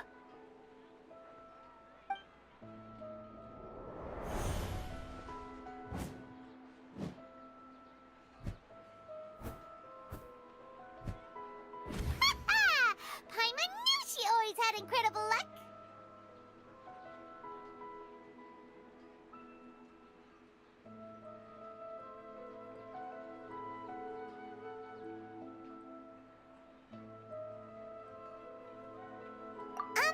Paimon's not really interested in the other flavors. Ah, wait. How did you know? Don't tell me that you already knew which flavor was in each box. What? She was right about all of them? That couldn't have been luck. How is this possible? I packed all those boxes this morning and they've been sealed ever since. You couldn't have known beforehand. Mind reading? X-ray vision? Or some kind of magic trick? This is way too freaky. Tell us what's going on! Since when did you get superpowers? Traveler? Hey, where are you going? What's going on? Did you see something? Us leaving Dunyarzad without letting her know is kinda rude, you know.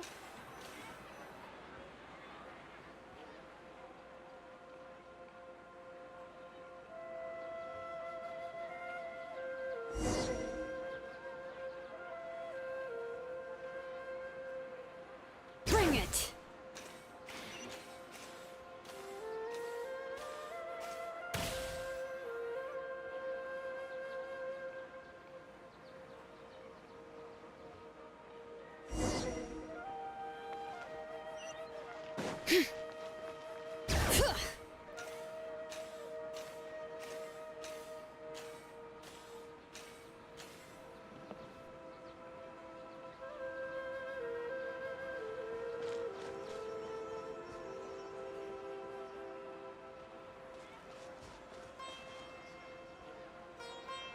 What are you looking for? Why did we come here?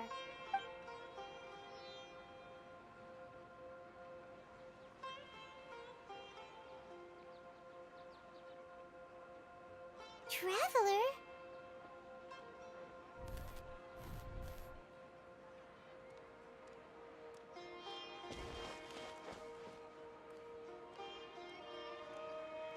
That's...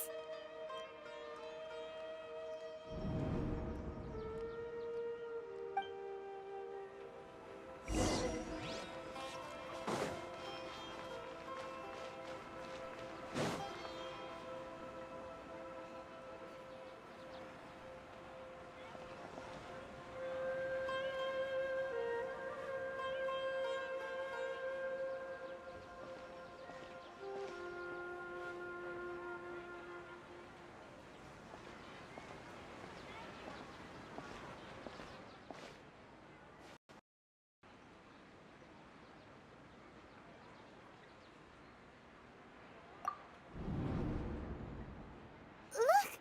That's... Isn't that Dunyarzad?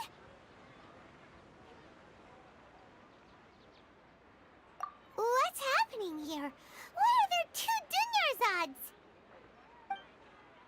You already know that this isn't your first Sabzeruz Festival, don't you?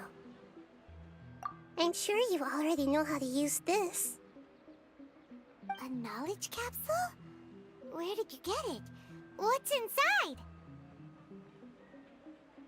You should use it too, Paimon. You know Paimon? Well, this seems kinda sketchy, but Paimon feels like this is what we should do.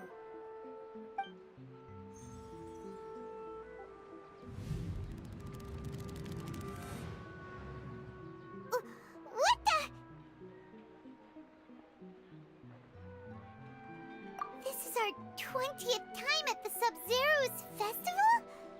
Huh? No. The 30th? 40th? Just how many times have we been to the Sabzeruz Festival? Have we been trapped in a single day? If it weren't for you, we wouldn't have even realized. What the heck was inside that knowledge capsule? Your memories are still scrambled? Try your best to remember. This isn't the first time we've met, and I answered that question a long time ago. Let Paimon think. Oh, it's coming back. Meeting you was the real catalyst for restoring our memories, and the knowledge capsule was just your means of showing our minds the way. What about everyone else? Why are you only helping the two of us? Your sense of deja vu is stronger than everyone else's, yes? As for an explanation, you two received the blessing of Dendro, and it was as if a single sheet of paper was separating those memories from your consciousness. A familiar question. I think this is the 7th time you asked that.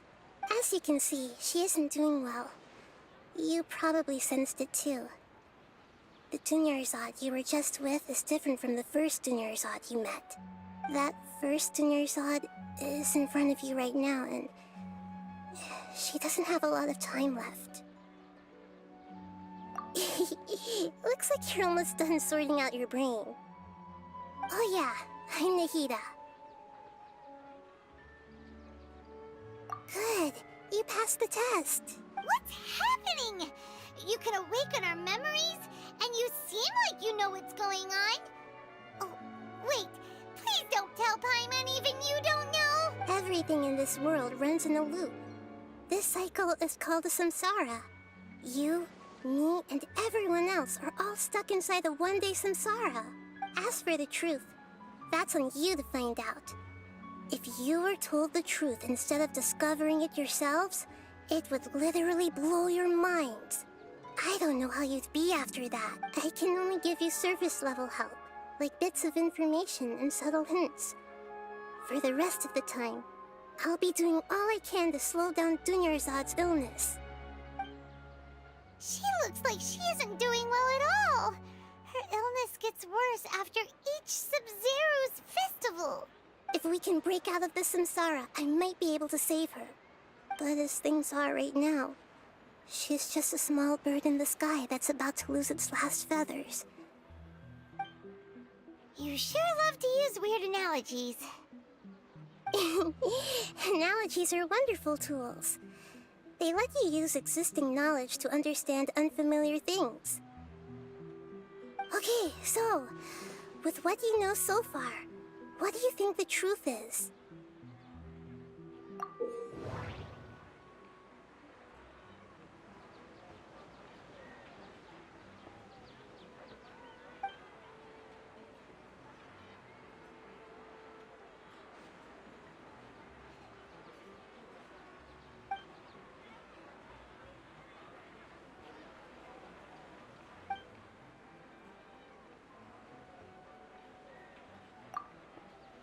We've already experienced the Sabzeruz Festival many times, and the day of the festival seems to be in a perpetual samsara.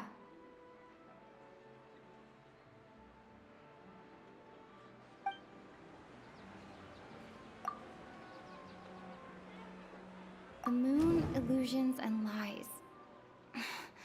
What do they all mean?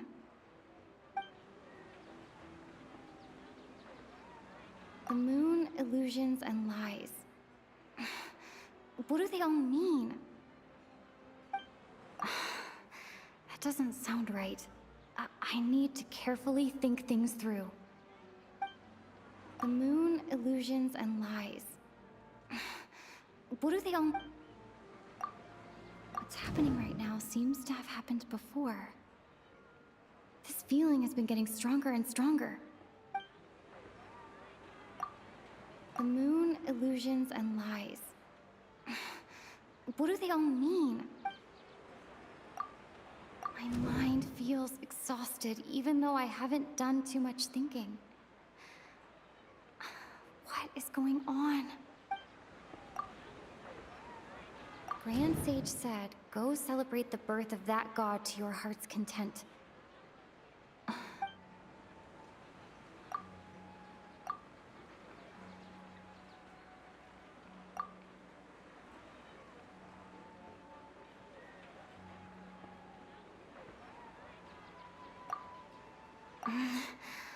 I can't seem to cohesively piece everything together.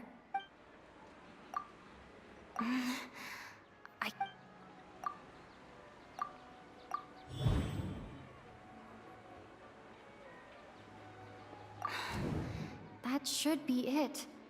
The flow of time is endlessly cycling within one single day.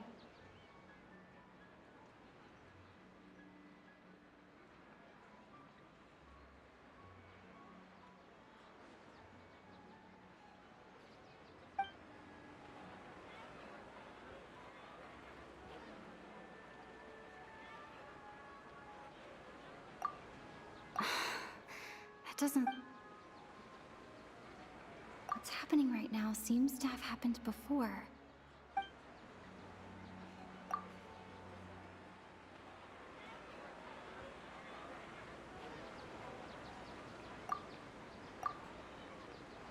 A time loop. You've given similarly wrong answers in the past. A pity. Still the wrong answer? Paimon thought that made a lot of sense. It feels like time's just repeating itself.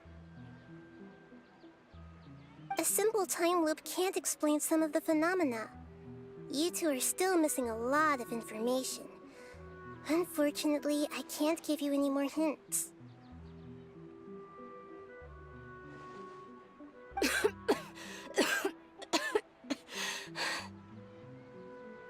Dunyarzad. The Sabzeruz Festival is happening every day, but that doesn't mean we can waste an infinite amount of them.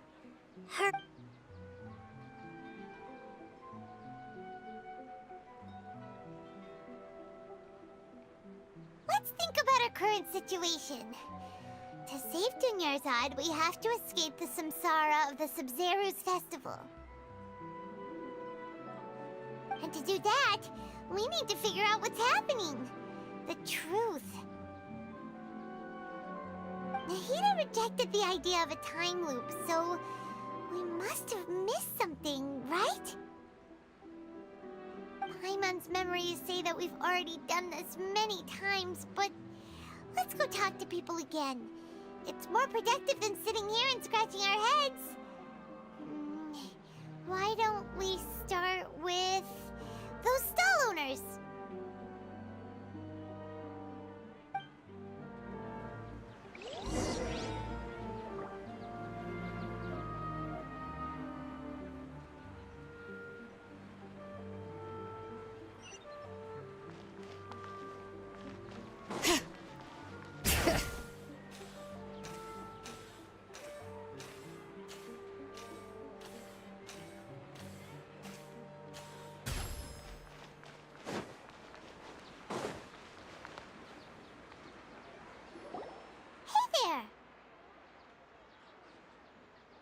Hey, it's you guys again. Where's your cultured friend? She's feeling a little unwell. I see. Did you come back to buy something?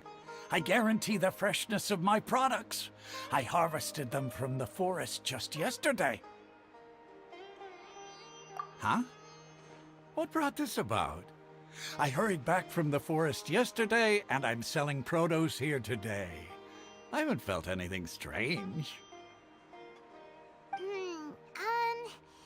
To put it another way, if you really think about it, was yesterday truly yesterday? Did you actually come back from the forest yesterday? What kind of philosophical nonsense is this? Are you two daydreaming? Didn't you know that no one dreams in Sumeru? Go somewhere else if you want to find someone to daydream with. He actually has a point. Is this a dream? Is everyone dreaming? True. It's so weird that people here don't dream. Why is that? Anyway, if this all really were just a dream, we would have woken up a long time ago. Let's keep asking around.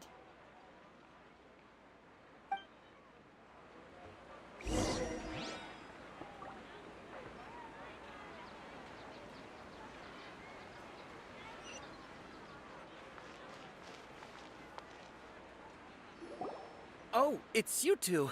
Was my divination so accurate that you felt compelled to compliment me in person? Ooh, I knew it! I told you, the god's divination is highly accurate. You just hadn't fully understood its significance yet. You're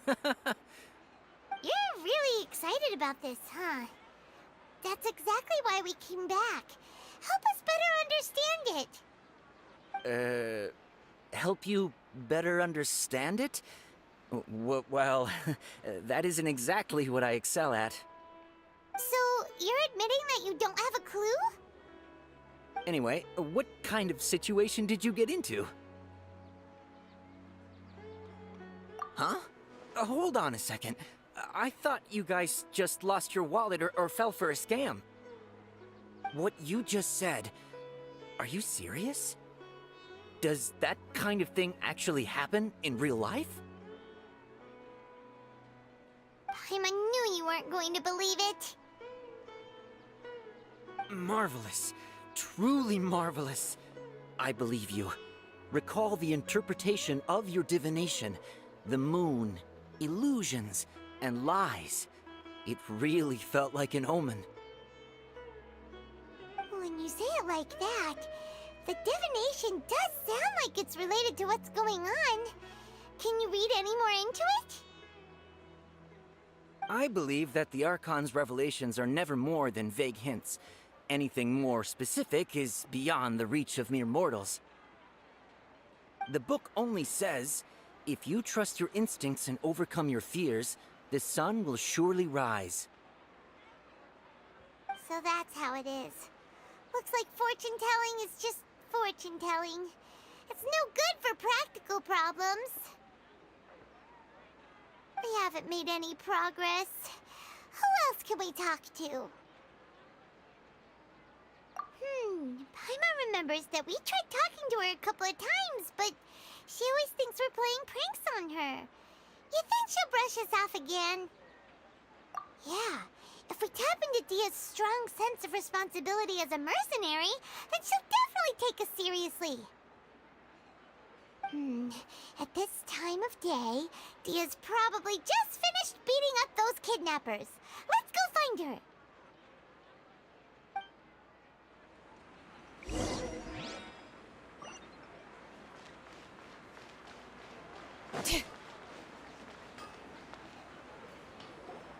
I'm fine, my lady. It's just a scratch. Perfect timing. Both of you are here. Paimon, Traveler, you came at just the right time. Listen, there was a dangerous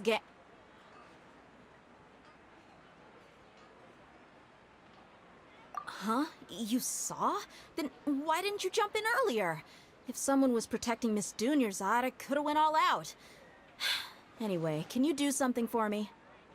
You want the Traveler to take Dunyarzad somewhere to rest up while you check to see if there's still any kidnappers around.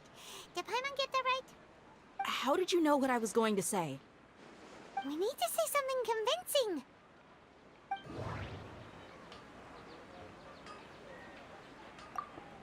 Dehya sold her greatsword to raise additional funds.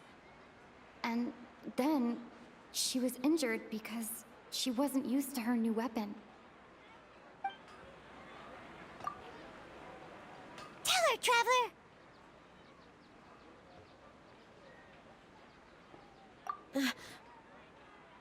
I didn't tell anyone about that.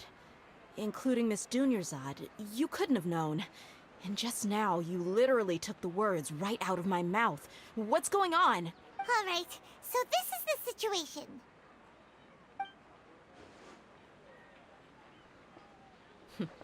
It's kinda hard to believe what you just told me. First, let me make something clear. Most of us desert dwellers might not be the scholarly type, but we do have basic common sense. She's quieter than usual. Uninterested in anything and really gloomy. Yeah, she isn't the same as before, but... her parents said that this is how she was like at first. Huh? At first? I don't quite understand what you're all talking about. I'll go rest on the bench over there.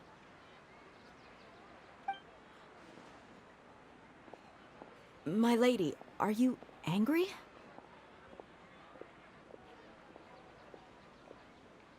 All right, I'll give you the benefit of the doubt since you knew about my greatsword. Let's make this a quick trip. Miss Dunyarzad isn't completely safe here.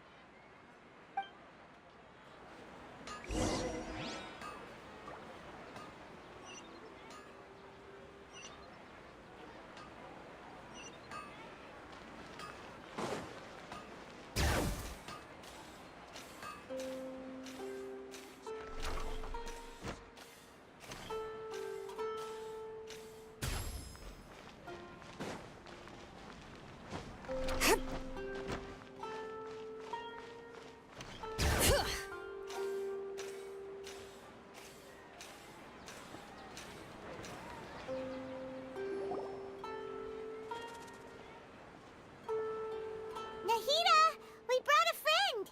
Are you busy? I thought I told you that it won't help to bring anyone here.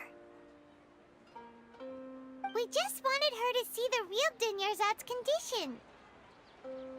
The real Dunyarzad? Where and who are you talking to?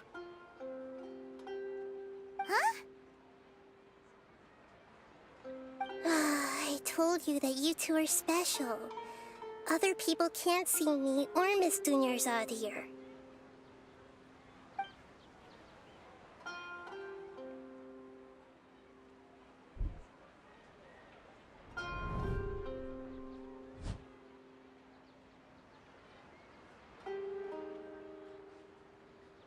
Hold on. Over there. Is that?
Wow, how perceptive.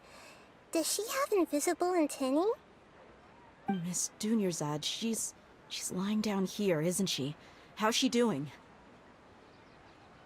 Her condition's really bad, and she's basically in a coma. How did you know she was here? I can sense her aura. There are also lingering feelings of something like regret or disappointment. Do you believe us now? The Sabzeruz Festival has been repeating itself.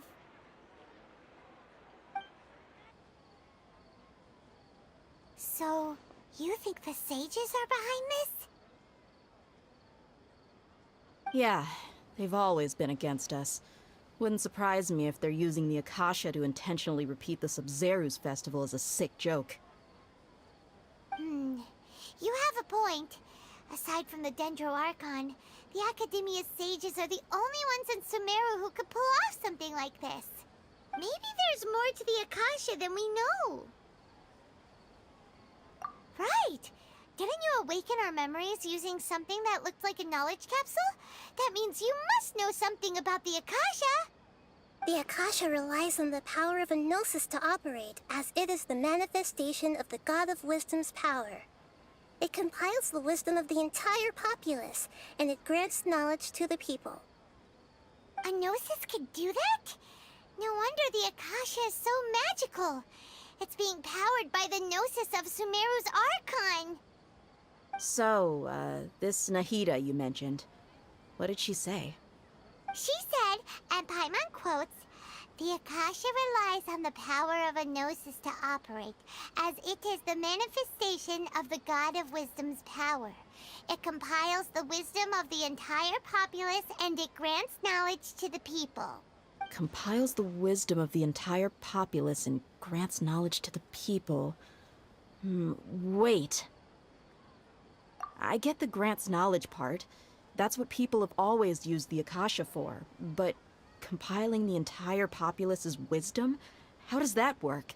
Did she mean that the sages enter new knowledge into the Akasha? Oh yeah, that sounds about right. What do you think?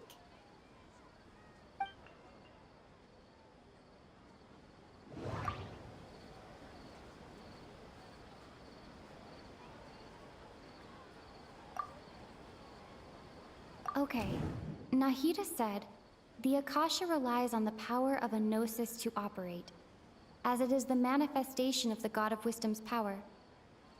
It compiles the wisdom of the entire populace, and it grants knowledge to the people. That doesn't...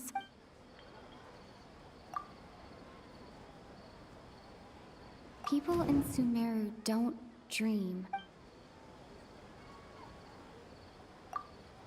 My mind feels exhausted, even though I haven't done too much thinking. You mean the Akasha is causing our mental fatigue? Huh. Now that I think about it, my head's been feeling unusually heavy. When the desert dwellers set off on their quest for knowledge, a sage once said, knowledge always comes at a price. Compiling the entire country's knowledge. You think the Akasha pulled a 180 and is extracting information from us?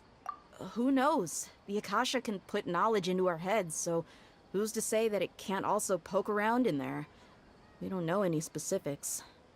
What's the point of doing something like that? Just think about it. If you could combine the knowledge of every single person in Sumeru, then you can basically turn Sumeru City into a single massive brain. This hive mind could make breakthroughs in problems that even the smartest geniuses can't crack. An excellent deduction. And the analogy comparing Sumeru City to a massive brain? I love it. In that case, we should take off our Akasha terminals right away. Maybe that'll solve this problem. Yeah, I was only wearing this for show in the first place. Didn't expect the sages to cook up such a conspiracy. Mark my words, when this is over, I'm getting evidence and exposing this whole thing to the public. How does everyone feel? Huh? What is it?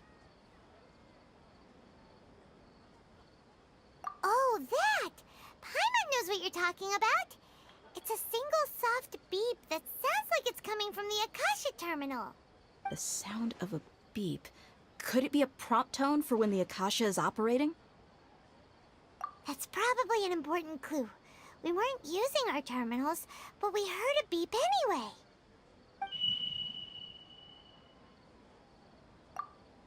Traveler, did you hear that? I heard it too.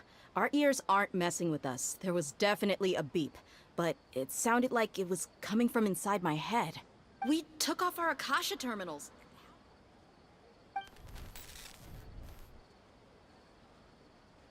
Phase runtime has exceeded its expected length. At this rate, there may be casualties. But we cannot lose all of our progress.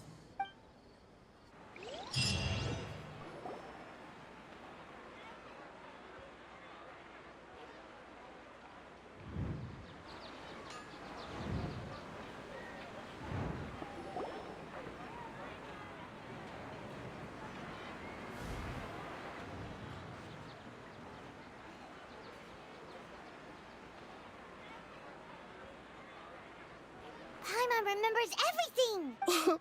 Good. You adapted quickly this time. We definitely took off our Akasha terminals last night, but we still heard that beep. Why is that? But now we can at least confirm one thing. The Akasha definitely has something to do with whatever's trapping us in this cycle. Oh, Paimon doesn't get it. Why would the Akasha go this far if all it wants is everybody's wisdom? It's extremely difficult for lab rats in an experiment to understand why they're being treated the way they are. If we're lab rats, then what are you? Nahida, you've never told us anything about yourself. I guess I'm the moon. The moon? Wasn't that the result of our divination? Anyway, knowing who I am won't help you get closer to the truth, so you should focus on other things. Don't get distracted and miss any clues. Okay then. Dehya helped us a lot yesterday, so let's go find her. If Paimon's reading the time correctly, those kidnappers should be showing up soon.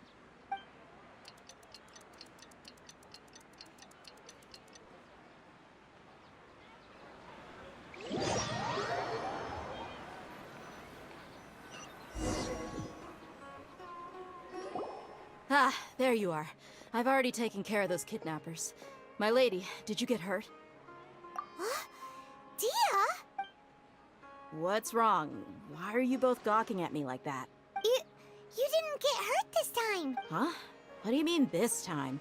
Why are you so surprised that I managed to get out unscathed? Those kids were amateurs. Shh! How did you know about my greatsword? I haven't told anyone about it. Please, don't tell Miss Dunyarzad. So Dehya's lost her memories after all. Anything strange? You already know that I got a new greatsword. If I had to say something, it's weird how such a new weapon could feel so familiar. It's as if I've already used it to fight a countless number of battles. You're saying that although you don't remember using it, your body feels like it does? That's right. Both mercenaries and warriors heavily rely on muscle memory. Only knowing the theory of battle won't get you anywhere. Traveler, what do you think? Yeah, Paimon's feeling really hopeful.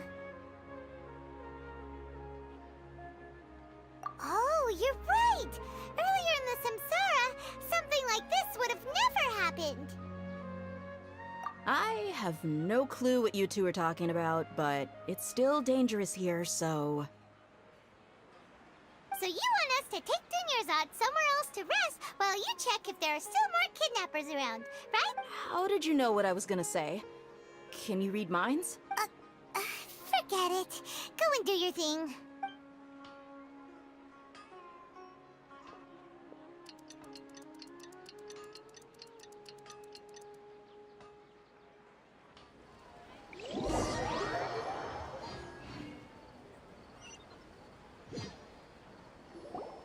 Whew. It's finally nighttime. Aside Aside from Dehya not getting injured, everything seems to have stayed the same. Listen, Nahida, we found out that Dehya got out just fine today, even though she got injured every other time she fought the kidnappers. Do you think the samsara has been broken? Have we saved Dunyarzad? Really? Good job on all that progress. Get some good sleep tonight. Hey, what kind of an answer is that? Tomorrow will come. Everyone assumes this is common knowledge, but the only way you can know that for sure is if you experience tomorrow. How many todays has it been? Is it possible that today will be followed by yesterday?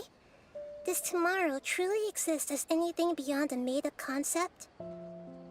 It's even possible that this entire world is a lie, and the history of the whole world has just been one endless Sabzeruz Festival. Okay, no more. Paimon's brain is already shut down.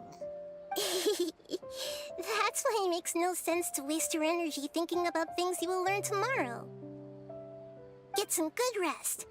You know, use the bathroom and flush your anxiety dookie away. Huh? Hold on, what did you just say? Did Paimon hear you correctly?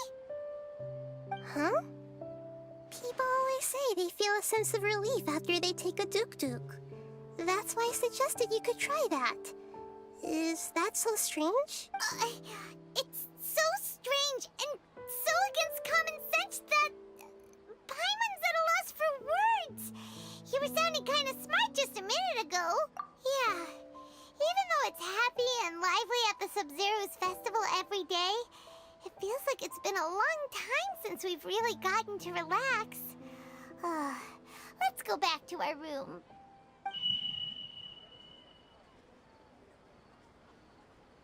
Continue the harvest. Compared to what we stand to achieve, these sacrifices are trivial.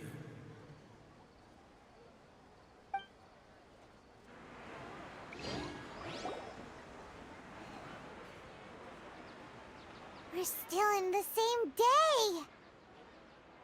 Nahida, you already knew last night that we didn't break out of the samsara? Why did you tell us? Would there have been a point? You would have spent the night with new worries, with tomorrow still out of reach. In that case, you might as well rest within that brief moment of hope.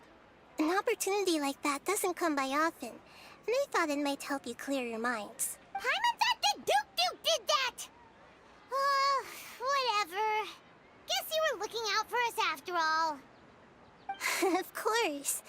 In the time we've been together, you two have been everything to me.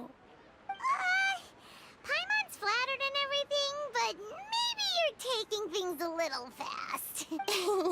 What I mean is, even though I had asked you to solve this puzzle, you two are still the only ones who can see me and sense my presence. In other words, if you weren't here, I may as well not exist. That's why you two have been everything to me. Get it? Nahida's talking about confusing stuff again. Anyway, that's enough chit-chat. So, Traveler, did the new clues yesterday help you gain a new understanding of the situation? Huh? Why are you scrapping your previous theory? Oh, yeah, you're right! Gosh, how did we not notice that? In a simple time loop, people's physical conditions should also reset. So, what's your new hypothesis?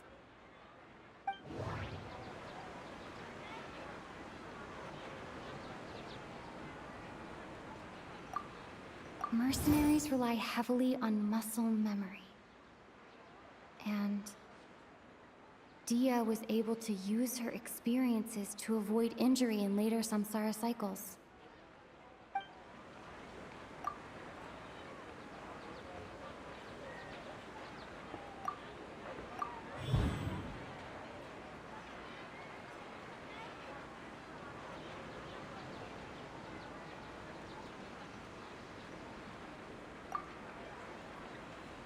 All our memories of a day are erased at the end of that day, then we would unwittingly relive that same day again and again.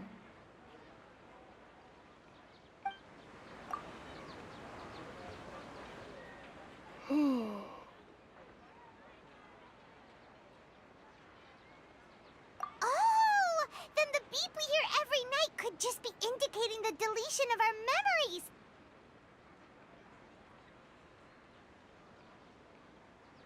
That's why when we wake up, everyone thinks the Sabzeruz Festival hasn't happened yet. It's already the next day, but everyone still thinks it's the day before. But muscle memory can't be erased. That's why Dehya has been getting better at using her greatsword. Now everything makes sense. A brilliant deduction. Nahida, tell us if we're right or wrong. To put it simply, it's as if you've mistaken a pyro crystal fly for a firefly in the night. You lost sight of its true nature because you focused too much on your perception that it glows. That isn't simple at all! Why don't you go talk to Miss Dehya again? You might learn something new. Right! She did help us find our latest clue after all. Let's go!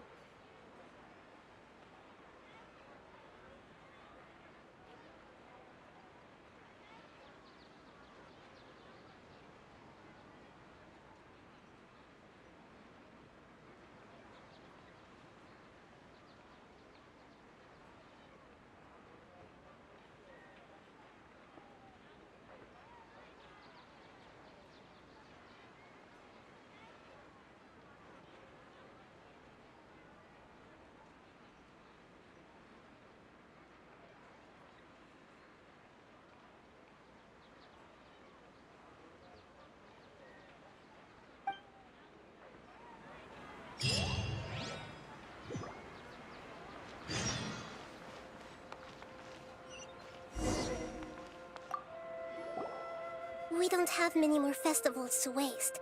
Hurry and find the truth.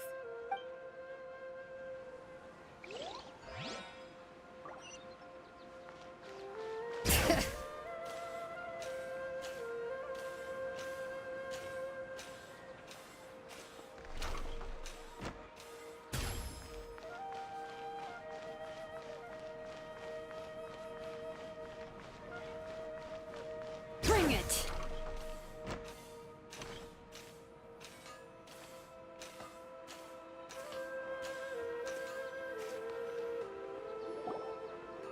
There you are.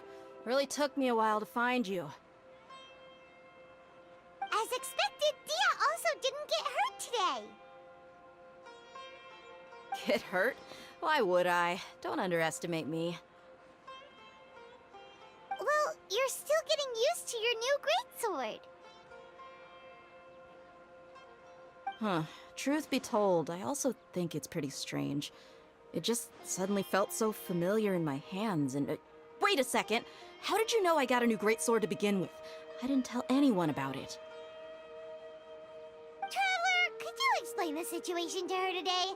Paimon's gotten a little sick of doing it. Oh, that works!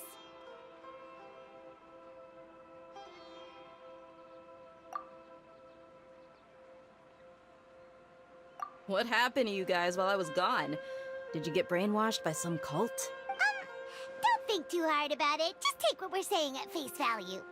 Alright then, let me get this straight. You're telling me that my body's already gotten used to this greatsword, but my brain just doesn't remember it?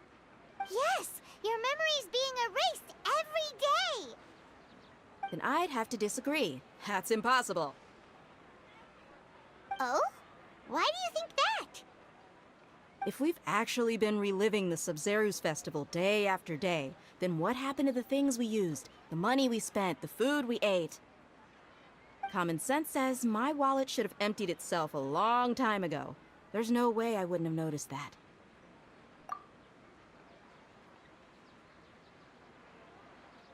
Right. They could use the Akasha to record what everyone did that day, and then use the city's resources to replenish everything. It's not very likely, but it's also not impossible. No, it is impossible. I've got proof. You have proof? Where? You two are surprisingly serious about this nonsensical discussion. Fine, I'll play along for a little longer. Come with me, Miss Dunyarzad. Please come along as well. I still can't guarantee that this area is safe.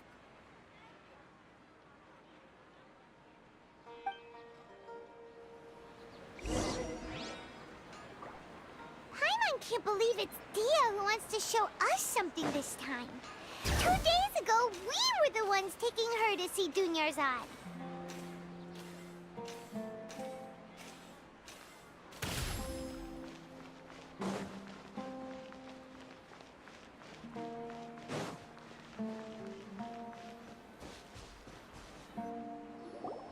This is it. Huh? This is a wooden training dummy. What about it? See those marks on the dummy? Those are the result of several days' worth of practice. Let's say the sages didn't replace it every day. Shouldn't it be hacked to pieces by now? That's true, but what if they did? Then the sages would have had to reproduce every mark I left during previous trainings. I'm a professional fighter. My martial school has always emphasized the importance of refined control. The force, angle, and entry point of each strike is calculated and deliberate. That's why I remember every mark on the dummy, as well as my state of mind as I made each strike. It's just as they say, each swordsman has their own unique style, and even the same swordsman can't make the same cut twice. It would be impossible to copy these marks. Is it really impossible? What if they used some fancy machine to carve every single mark? People often say that a camera's photo can never replace an artist's painting because the former has no spirit to it. The same thing applies here. At a mere glance, I can differentiate carved marks from the results of combat training. Whew, I hope that cleared things up for you. Hey, is this that new brain exercise game that's been super popular with the scholars lately? It's surprisingly fun. Anyway, it's getting late. I should escort Miss Dunyarzad to Nilu's stage. See you later.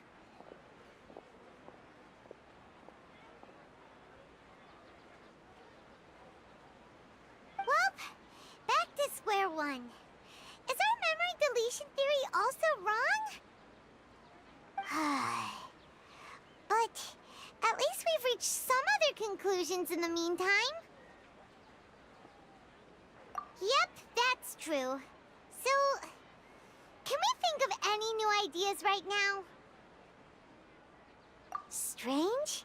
Paimon feels like everything's been strange lately. Huh? Leaving the city? You're right! It's really strange how we never thought of such a simple solution! Many things should become clear if we can confirm the flow of time outside of the city. Paimon can't believe it! Did we miss this because we're tunnel visioning too hard on our other theories? Or because we're just... How about we go back and ask Nahida? Maybe we've forgotten something about leaving the city.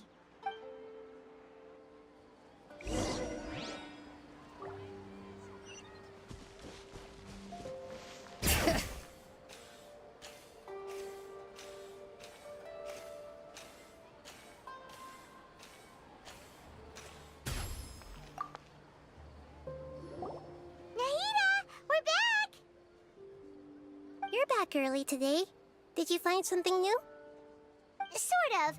We're mostly sure now that we're not in a time loop. And we also aren't in the real world. But at the same time, we have a new question. Leaving the city. As far as I remember, you've mentioned your plans to do that twice before. We did? But we don't remember anything. What happened after we talked about those plans? What did we say when we got back? Let me think. I don't think you ever actually told me what the outcome was. Oh, it's probably more accurate to say that both times you never came back the whole night. But you two sometimes stay out the entire night anyway, so at the time, I didn't think too much about it. It is true that sometimes we lose track of time during our investigations. Before we know it, it'll already be the next day. But still, neither of us remember anything about leaving town. Really? That's kinda strange. In theory, I should have already awakened all your memories. Yep, something here's definitely fishy. Let's get to the bottom of this tomorrow.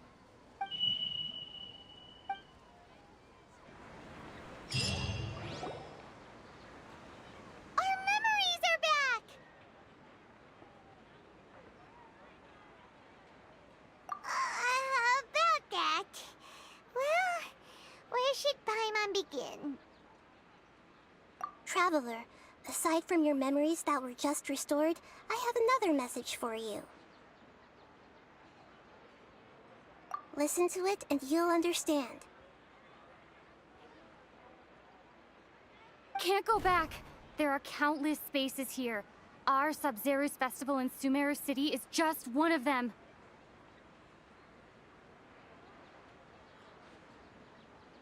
Traveler, you should be missing 2 days' worth of memories. Paimon will fill you in.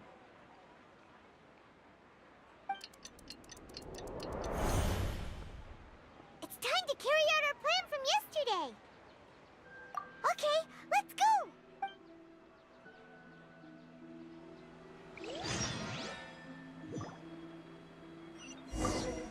We don't have many more festivals to waste. Hurry and find the truth.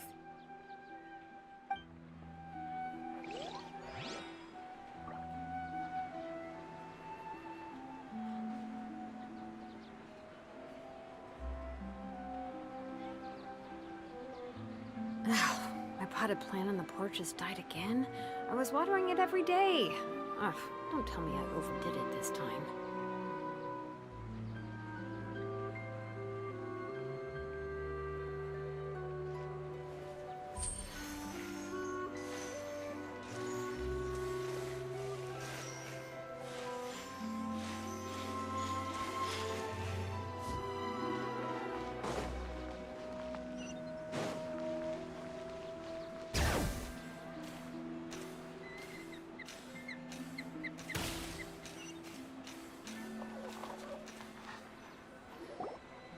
Why can't we leave the city? What is the academia up to now? Don't ask me. It's not like I can tell you anything. This is a I have a real emergency. My goods have already arrived at Port Ormos. That's your problem. Make sure you make a request in advance next time. But it's not like you can just predict business matters in advance.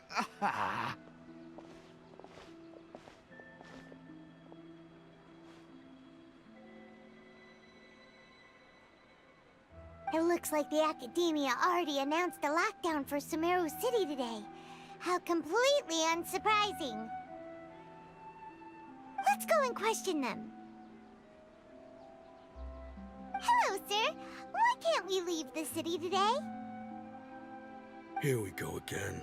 Don't ask me. I don't know either. We just received an order that no one is allowed to enter or exit Sumeru today. They didn't tell us anything else. Angering me won't get you anywhere. If I had that kind of insider info, I would have left this stupid post long ago. It looks like he really doesn't know. If we can't get anything out of him, let's take matters into our own hands. Why don't we climb over the walls? Those guards can't be everywhere at once. This is a good spot, and the guard hasn't noticed us at all. Let's hurry! Huh? Why? Are you going to leave Paimon behind? But what if things get really weird out there and you get into some trouble? Then Paimon won't be able to help you. Oh, Paimon knows that Paimon can't do much, but... okay. Paimon will wait for you. Promise Paimon that you'll come back as soon as possible. Just a quick look. And please, be careful.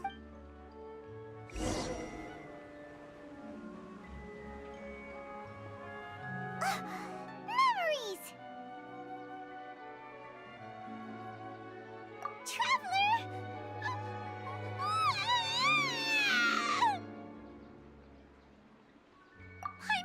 Paimon would never see you again! You just disappeared! Paimon waited for you for hours and hours at the city wall and you never came back! You promised Paimon that you were only taking a quick look! Paimon, calm down. She's here now. I don't think she understood what you were saying. Paimon doesn't care! Paimon wanted to go look for you, but you also said that Paimon should stay! Paimon was so worried and so scared the entire day!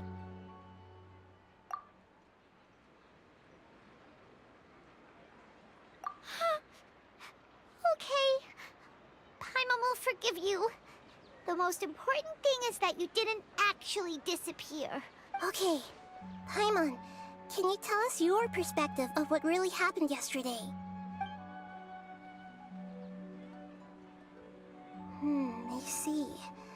Using two people's different perspective. After that, you left the city.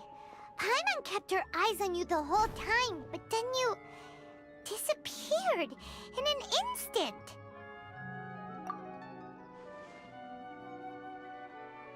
No way!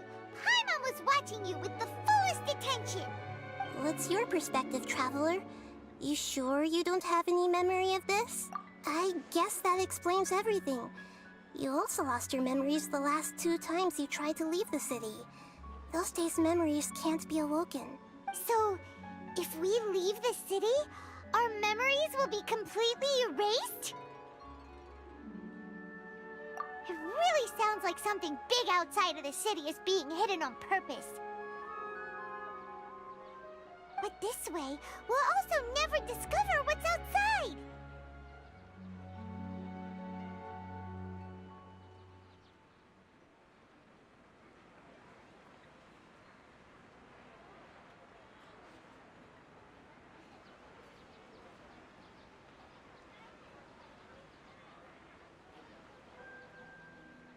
Something like a message? But how can we send it back? Don't look at me like that. I'm not used to being stared at. Well... okay. Yep, now we're talking.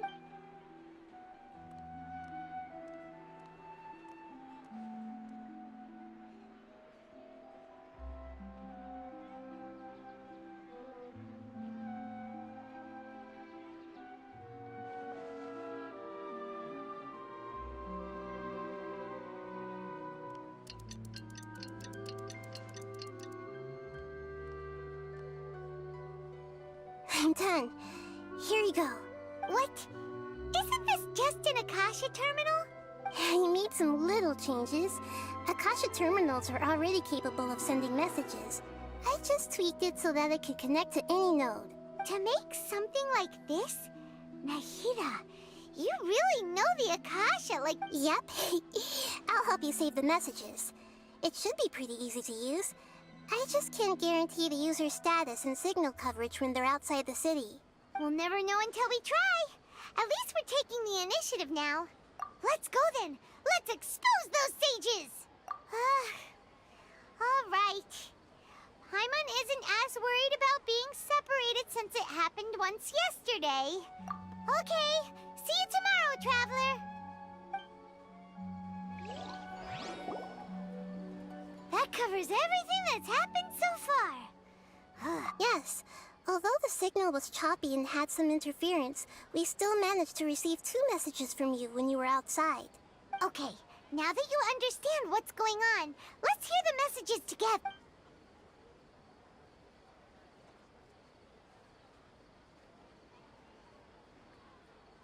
Can't go back.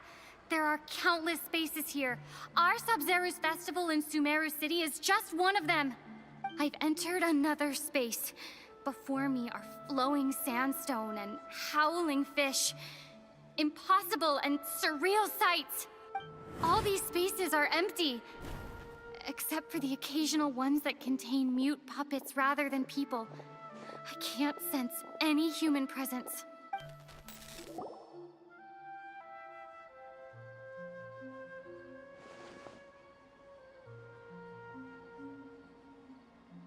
That's one heck of an info dump.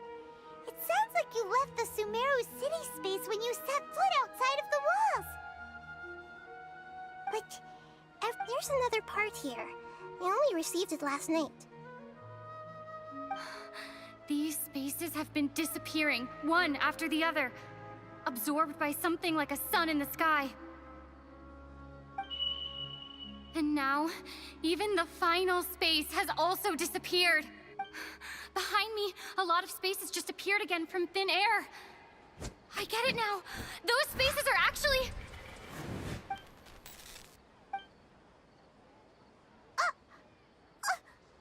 Why did the message end right there? probably because yesterday just happened to end at that moment. Oh, right.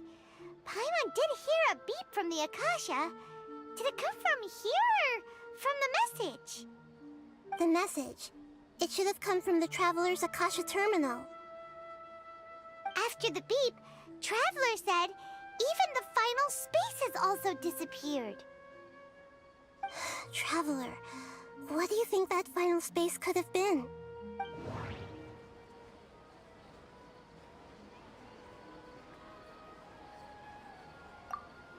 Was that space actually the real world?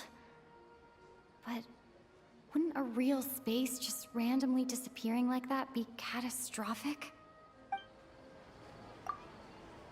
My impression is that each day in this samsara only ends at the sound of that beep from the Akasha. All the bizarre spaces I saw outside the city had one thing in common.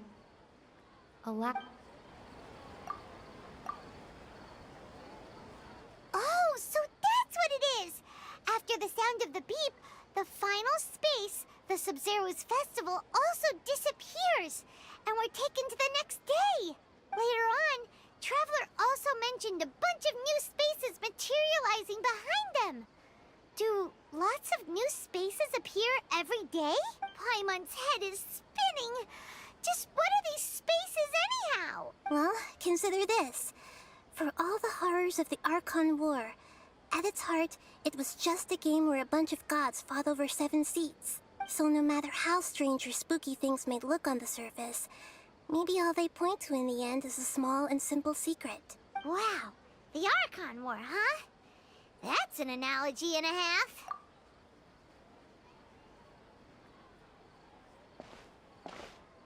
Hey, where are you going?